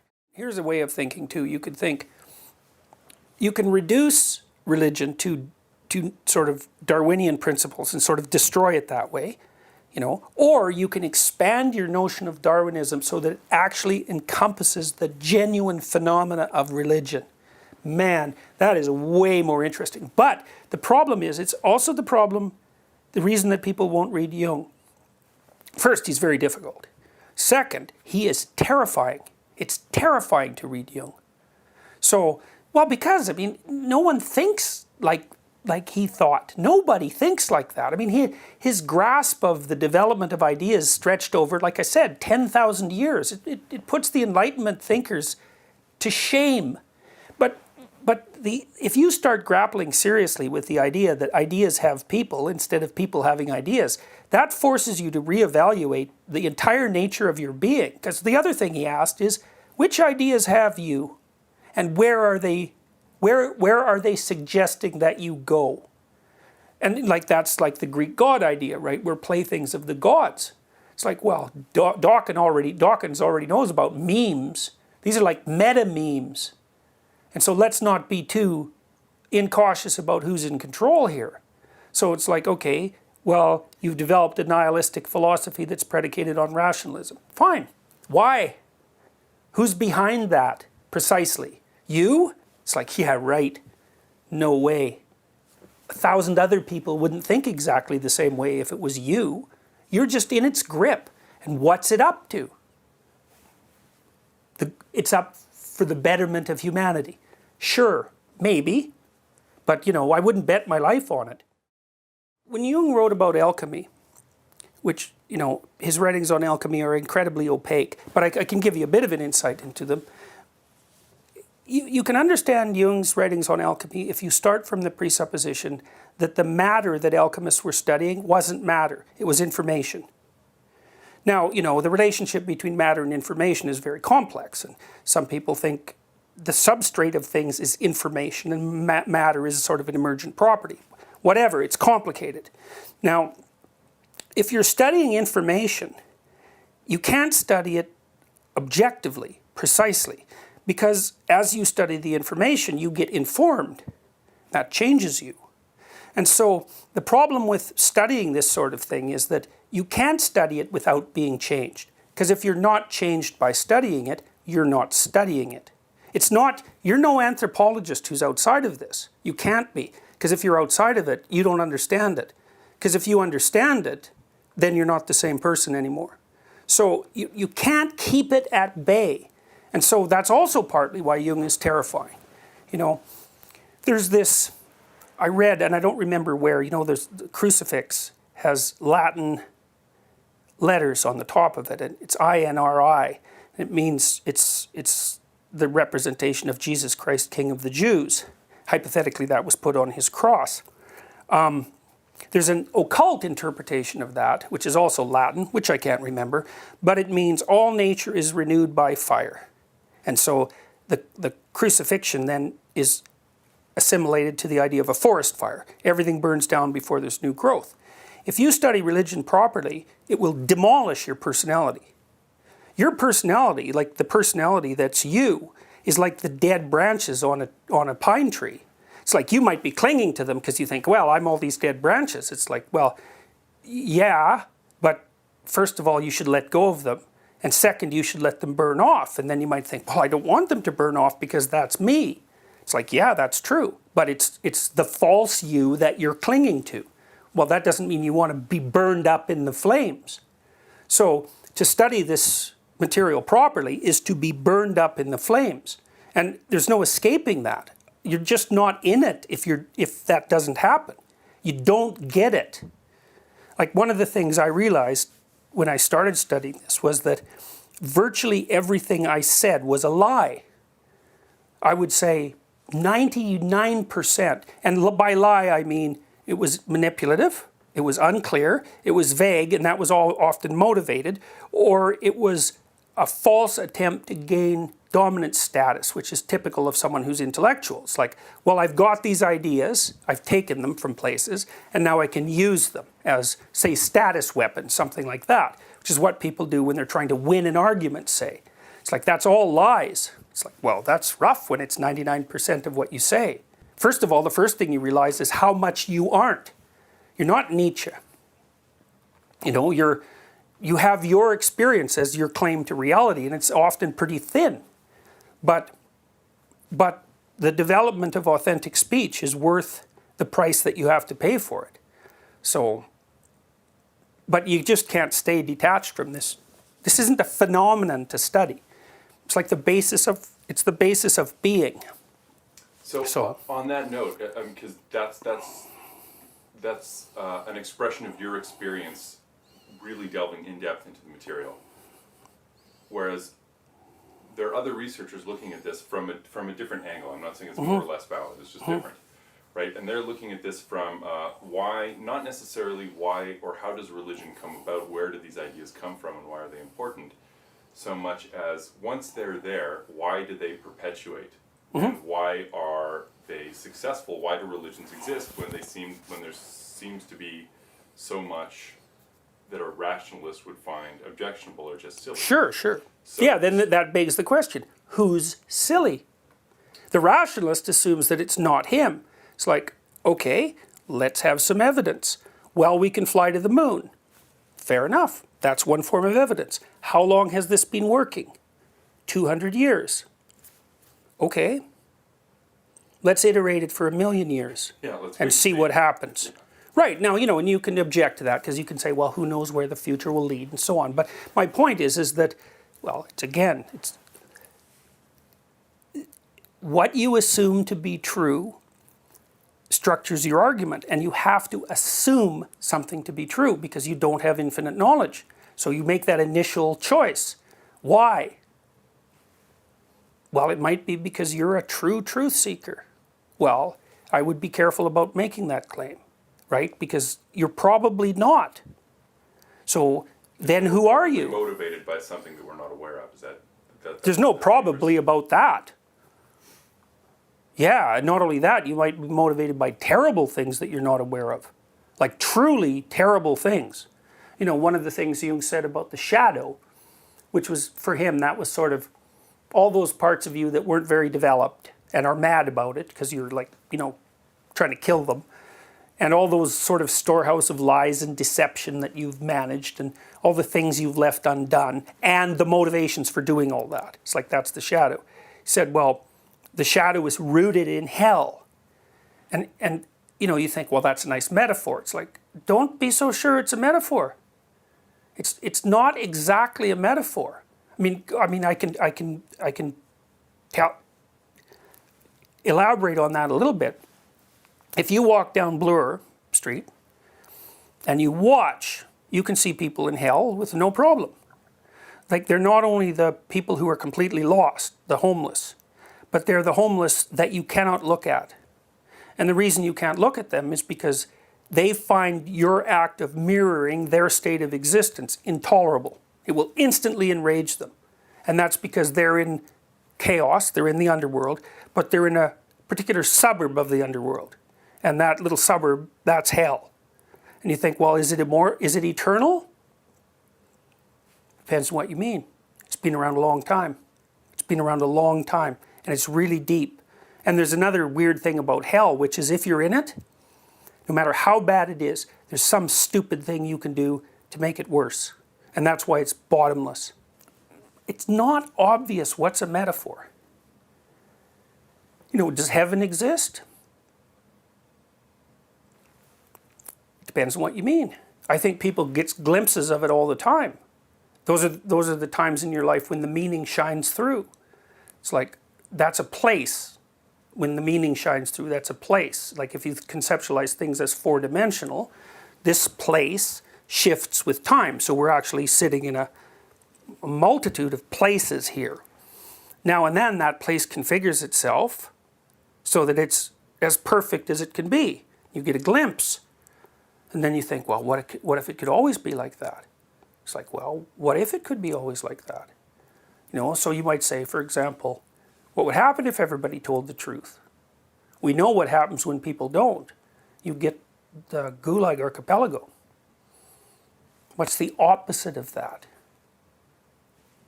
Well, we don't know. We do know that there's an opposite, though. So people are incautious about their discussions of what constitutes real. They don't even notice their own experience. You've never been to the underworld? It's like you've been there every time things have fallen apart in your life. I tell people that all the time in my lectures. Here's what the underworld means. You've been married for 10 years, you're happily married, you come home, your wife's gone, there's a note that says, I'm leaving with my lover of the last 10 years. It's like, well, you were somewhere before you walked into the house, and now you're somewhere different. Where are you now? Well, you're where you go when the bottom drops out. Where is that? Well, it's in the underworld.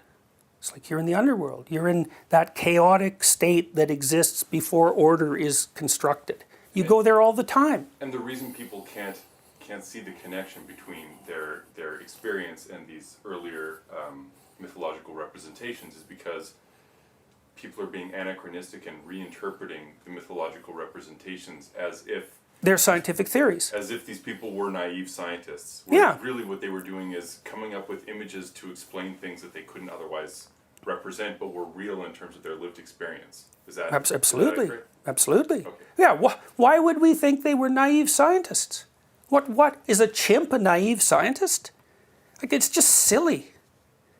They weren't naive scientists, whatever they were doing. Well, I think they were naive phenomenologists, but they weren't very naive. They weren't concerned with material reality. They were concerned with the nature of being. It's not, I mean, that's Heidegger's claim, right? He believed that, and I didn't know this until much later, Heidegger believed that philosophy actually lost its way with the Greeks, with Plato, for example, when things became rationalized. Nietzsche thought the same thing in many ways, because he was very interested in the Dionysian, right? Which is more like, well, that's more like lived experience, the Dionysian, you know. That's the chemist who goes out and, you know, maybe he's a punk rocker in his spare time and he goes out in the evening and listens to a thrash metal band and pounds himself against other people. It's like, and doesn't see any contradiction there. It's like, well, one's rational and the other isn't. That's a contradiction, you know. And well, you find the irrational activity enjoyable. Well, how do you account for that? You don't. You just keep the world separate. It's like, so our ancestors were phenomenologists, and they were accounting for their landscapes. They're the geography of being. It's right. Well, there's an underworld. Well, when do you go there? Well, when things fall apart. It's like, that's where you end up. It's like, everyone gets that. You know, I tell these stories to retirees and all sorts of people. I say, look, you know, there's a place that you go when everything falls apart. It's like, oh, I've been there. Then the question is, well, what do you do when you get there? Because everybody needs to know that. That's another thing that religious stories are trying to tell you. When things fall apart, what do you do? Well, we don't think of when things fall apart as a place. But that's our problem. It's a place. I mean, people live in it. All you have to do is go look on the street. It's like, oh, look, that person's in the underworld. It's like, and that person's in hell. And you can tell, but you won't look. You know, what usually happens in a circumstance like that is there's so much in hell that you'll just walk around them and you won't look at them. Well, why not? You don't want to go there. Yeah, And that's we right. have that expression in English. Yeah. I don't want to go there. Right. So, right. So there is, encoded in the way we think, there is this inherent locality or geography. Yeah. Well, and it is a geography. Like it's a slice of space-time, you know. So, you know, it's also the street, but it's not just the street. It's the being of the street. It's everything that's afforded by the representation of street in our mind. It has other meanings beyond what which is something we didn't touch on at all. Actually, I wish we had, which is the complexity management theory angle, in the sense that how we compartmentalize reality is not at all a given, right? I mean, no, you do it on the fly. Right. You know, and you do it for pragmatic reasons. You know, and so in some sense, what you do is you look for the simplest possible and least energetic way of conceptualizing the current situation so that the next thing you want to do happens. It's something like that. And I like to think about it in terms of resolution, you know, because I think resolution is a really useful idea. Most of our representations of reality are extremely low resolution. Like we'll rely on a thumbnail. Well, why not? Well, it's good enough, right? It's pragmatic, it's good enough, you know. Don't make it any more complex than it has to be. And what you are managing always is complexity, because the thing that the representation you use, which is an image, let's say, is a low resolution representation of the reality behind the image. So for example, you're sitting there. Okay, well, I can't see your back, so I can't see your family, I can't see your culture, I can't see your education, I can't see the biosphere that you're an embedded part of, I can't see any of your substructures. It's like they're all there, they're just as real as the thing that I see, they're causally implicated in everything that you do. It's like that's complexity. So, you know, maybe, you know, I'm assuming that you're what we've both decided to allow to be possible here, right? Because we're both polite, we're doing this little act that, you know, we both agree on. We've never met, but we're going to run this routine, we're going to play by the rules. But, you know, like, for all I know, you could just turn left right now, you know, and then all of a sudden, all that complexity is like, it's there. That's chaos. It's like, that's a potential too, because maybe I think, well, what we're doing is too mundane. It's boring. I'm caught in it. It's like, I hope you turn left a little bit, because then that's the water of life too, that, you know, that refreshing complexity comes back, but hopefully not too much of it, right?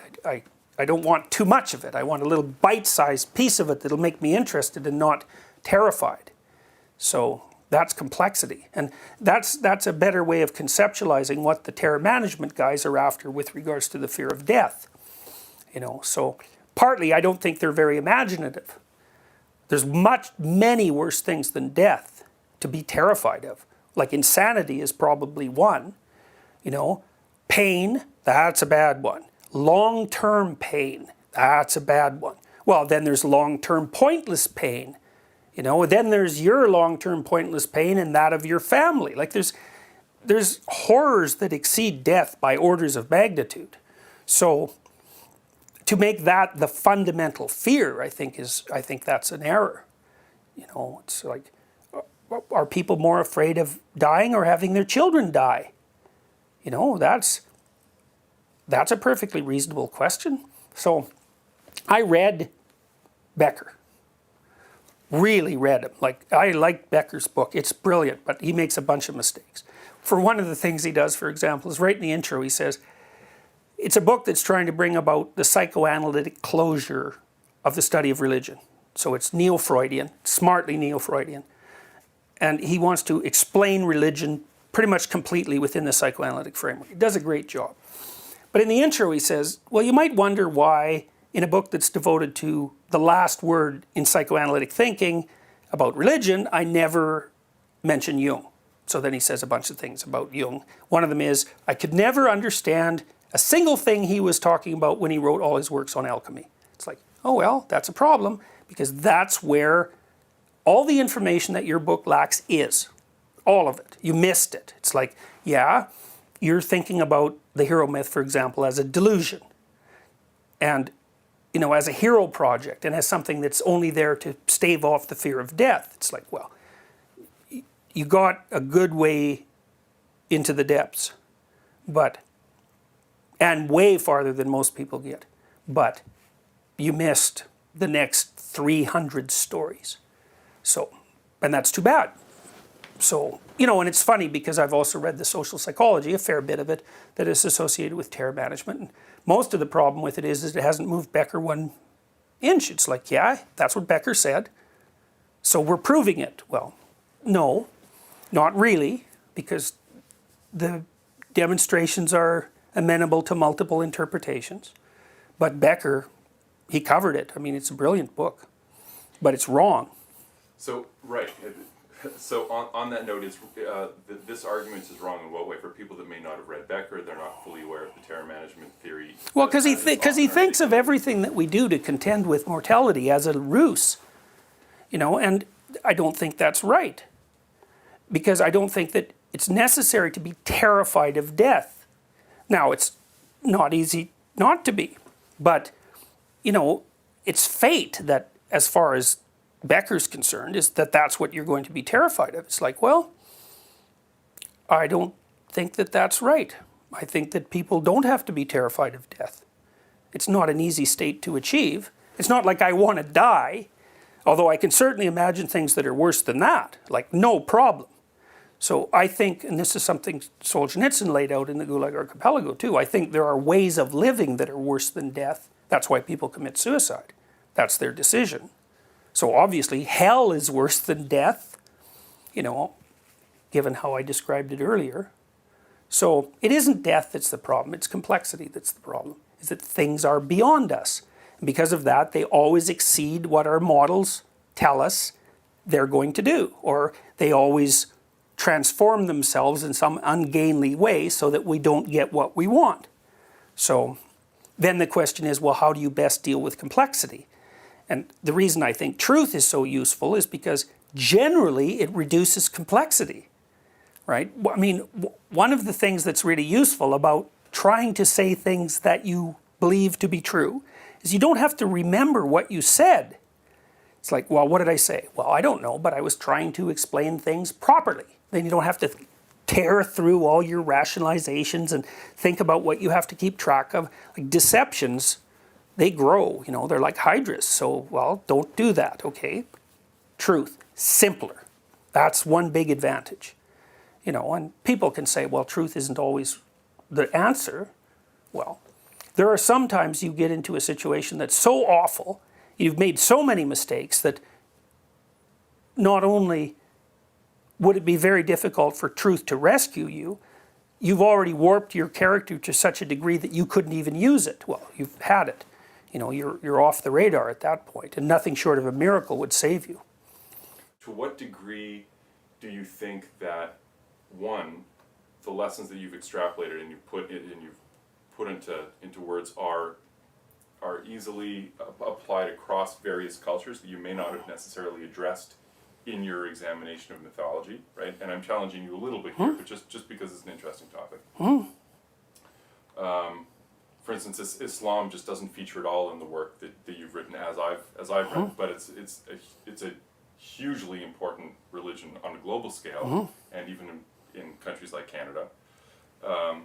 And then there's also the question of, with so many people coming with different specific mythologies or embodiments of the universal mythology that we're discussing, what are I mean, this is sort of a unique episode in human history in the sense of just the scale and the rapidity with which people are coming into contact with each other from very different backgrounds. So what do you see as the implications of that, for good or for bad, in a country like Canada? Okay, you mean the fact that people are coming together? Coming together, but from those very different cultural places in which maybe there's a universal mythology that envelops all of them, but the values and the particular embodiments of mythology that people have grown up with are often very different, and these can clash. I mean, not a tribal. They clash tribally, and tribally. I don't mean in the clash of civilizations sort of overblown way, but I'm just saying on a pragmatic level, people are often operating in different psychological space. Yeah, well, to some degree, the issue there is whether or not you can negotiate, right? Because a society, a multicultural society, in many ways is dependent on negotiation. And you know, here's another sort of axiom. It's like tyranny, slavery, and negotiation. Those are your options. You want to be a tyrant? Fine. You want to be a slave? That's an option. But if you don't want to be either of those, you negotiate. Okay, so how do you negotiate? Well, partly you pay attention. So you listen. And so here's another way to think about it. Just like the totalitarian assumes that what he knows will redeem him. There's sort of the basis of terror management theory in some sense, right? So that what you know protects you and keeps you safe. Okay. And so you want to tighten that up and you want to make it rigorous and you don't want anything to exist outside of it. Okay. So in some ways you worship the Great Father. That's a way of thinking about it. Here's another way of thinking about it. What you don't know will redeem you. Well, why? Well, because you already know what you know. And now then you can ask yourself, well, is that enough? And then the answer to that is, well, what's the quality of your life? If the quality of your life is what you want it to be, really, then what you know is enough. But the probability that your quality of life is what you want it to be is very low, because you're still prone to all sorts of suffering and all sorts of ignorance, and you know, you can face that forthrightly. It's one of the things that didn't happen in the Soviet Union, because everybody said, my quality of life is great, we know everything we need to know, when in reality it was like abysmal, murderous, treacherous, deceitful. It was horrible. But you know, so what that meant was that in the Soviet Union, if you admitted to your own suffering, you were a traitor. Well, that's hell. So you can't even let your suffering be true, right? Not only do you have to suffer, but you can't even admit it. Okay, so back to listening. It's like, well, if you assume that what you don't know is redemptive, then you can listen. You can listen, because you never know. That person might know something that you don't know. And maybe that would be a useful something. You know, and maybe you have something to say that they don't know that would be useful. You know, now there's some presuppositions that go along with that. It's like you have to be willing to meet the other person in the space between cultures. And you have to know how to operate in the space between cultures. And that's part of the hero myth, by the way. If you're a hero of the right form, you know how to operate in the space between cultures. Well, then how do you operate there? Well, I think we know. What makes cultures rich? Trust. What makes trust possible? Honesty. You know, you want natural resources? There's nothing more valuable than trust and honesty. Why is the world poor? Corruption. That's why. All the poor countries, almost all the poor countries, are corrupt. Part of the reason they're poor is because they're corrupt. Now, you know, you might say, well, are the Western countries so uncorrupt? It's like, well, they've got their problems, but generally the answer is they're not corrupt. So eBay is a good example of that. You know, because when eBay first emerged, people thought, you send me junk and I send you a check that bounces. So that's the end of eBay, right? So these third party, I can't remember what they're called, agents set themselves up so that you could pay them a fraction of the price, and they would get the check and the product, validate them, and ship them off. And you know, they'd take 10% or whatever. There's a particular name for people who do that, like it's a profession. Anyways, what happened was the average rate of honesty on eBay was so high that that was useless. It's like the default was, I won't screw you. And that was between strangers who had never met, and even more weirdly, were never going to engage in another transaction. So what that meant was that eBay all of a sudden became insanely valuable, because people would trade properly. Now, reputation markers soon evolved. But and I do believe that in the West, the default is, you won't screw me. Now, and that means that I can trust your persona. If the default is, you will screw me, then I'm a barrel of snakes and you're a barrel of snakes, and we will never get anywhere. Exactly, but this is, I mean, if we talk about the state of the world, yeah, most of humanity does not live in the West, where the default assumption is, I can probably trust this person. Yeah. What are the lessons to learn from what you're arguing and from what you've extrapolated from your experience for these contexts?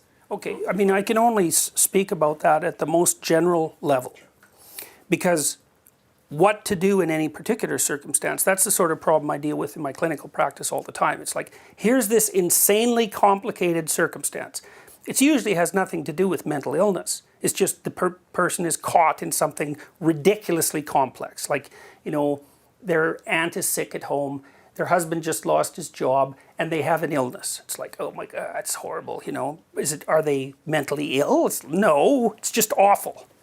So how do you weave your way through an awful situation? Well, the particulars matter a lot. And so you have to do strategic analysis, paying attention to the details. But, okay, so that's the particulars. So what's the general case?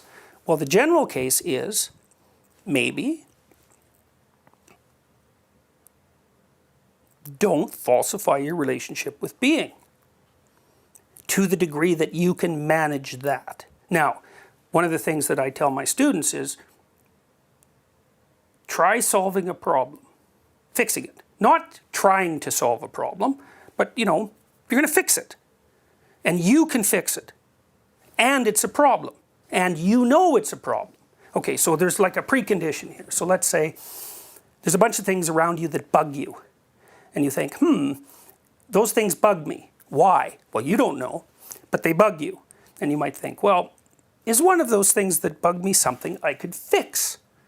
You might think, well, yeah, and there's another part, which is not only could I fix it, I would fix it. Because you can think, well, I could fix that, but I won't. You know, if you're being honest, you know you just won't do it. But there's often something that you would fix. Start there, fix it. Then try again. Try to see if there's something else you could fix. Like, so if you're going to beat the lie, you know, you have to start with what you can do. And you start locally, like right locally. And you can tell it's the right amount of local because it bugs you. You could fix it, and you will fix it. So perfect, that's your problem. That's exactly your problem right there. Fix it. Well, then everything shifts a little bit. Everything around you is just, the balance between chaos and order is a little better, right? Well, the same thing applies to your speech. It's like, okay, I have to lie here because otherwise I'm going to get killed. It's like, okay, well, maybe that's not the place to start. You know, maybe that's just foolhardy. Okay, would I say that you should lie in that situation? I would say, I can't tell because I'm not in the situation and the particulars matter. So I don't know what to say. That situation might be so awful that there's nothing you can do that isn't awful. How about in your own home? How about in relationship to yourself? It's like, how about you start fixing up the little micro lies that you leave lying around everywhere? Then it's going to make you tougher and more formidable.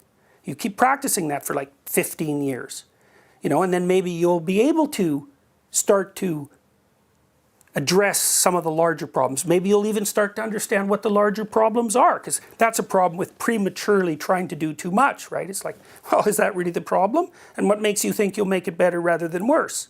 So you've got to pick the right size problem. So I would say, you know, start with little weights and work yourself up. And that's how you develop competence anyways, right? Like if you're going to figure out how to set things straight, you might as well start where you can set them straight. And you might think, well, that's trivial. It's like, it's not trivial. You might think it's trivial. You have no idea how important it might be that you straighten up your relationship with your wife or your son. You have no idea what that might lead to. I mean, just think of what Stellan's relationship with his father led to. Well, it was awful. You know, there's Stellan. He killed like 60 million people. His father was a brute. So that seems reasonably important. Maybe he shouldn't have been a brute. So you know how horrible things can be if you do things wrong. It's like, well, how good can they be if you do things right? You don't know. Try starting. It's like, see what happens. My experience has been that to the degree that I'm able to speak carefully, and I do speak carefully, and I don't really care about the consequences. It isn't that they don't matter, it's that I'm not speaking to produce a consequence. I'm just trying to say what seems to me to be the case. And that, for me, that's been incredibly, ridiculously practically useful. Insanely useful. Like, it's opened doors that I would have never dreamed of opening. So, and you know, in my professional life, it's produced all sorts of opportunities, and it's been a real aid in my private life too, and in my professional life. It's not like I don't make mistakes. Like, I don't think that I would never think of myself as fundamentally a good person. I think maybe I'm fundamentally a bad person, but because I have dark thoughts and I'm quite temperamental, and so like. Anyways, you know, I do what I can to deal with all that, and I don't do it perfectly, and I slide backwards, mostly by avoidance. You know, I don't always stay on top of the things I should stay on top of, but to the degree that I've been able to adhere to this mode of being, I can't think of a single thing that's happened that hasn't been, like, in some ways beyond my expectations. So, and it's really fun talking to the students, you know, because it's fun with the lectures, because when I'm talking about the mythological material and I can sort of sort out the stories, I can just see lights going on everywhere. It's like click, you know, you can see, it's like, you can tell when someone has an insight. I think they open their eyes a bit more. You know, maybe that's it, because it's a bit of a surprise, so you can detect it. And it is like light going on. And so, you know, I'll walk someone say through this Egyptian story, an audience, and they just go click, click, click, click, click, click. It's fun. It's really fun. So, and you know, people seem to respond to it positively, which I've always been completely surprised about. You know, I can't believe that I've been able to lecture about the things that I lecture about without, you know, running mightily afoul of something. You know, because my classes are quite different than the standard psychology class or the standard university class. They're very different. But that, I don't know, so far it seems to be working. So, which is a surprise to me. So that's what I would say to people is like, select the domain in which you can act. Straighten it up first. And that'll transform things a bit. Like you put your house in order. Then you can start to put your town in order, or maybe your street, or maybe your neighbor. God only knows, you know. Start where you can start. And you might think, well, what's that? Well, it's nothing you can wave a placard in the street about, which is a good thing. That's like praying in public, you know. This is more like praying in private. Fix up what you can fix up and see what happens. And I don't think that there's anything that's more powerful than that.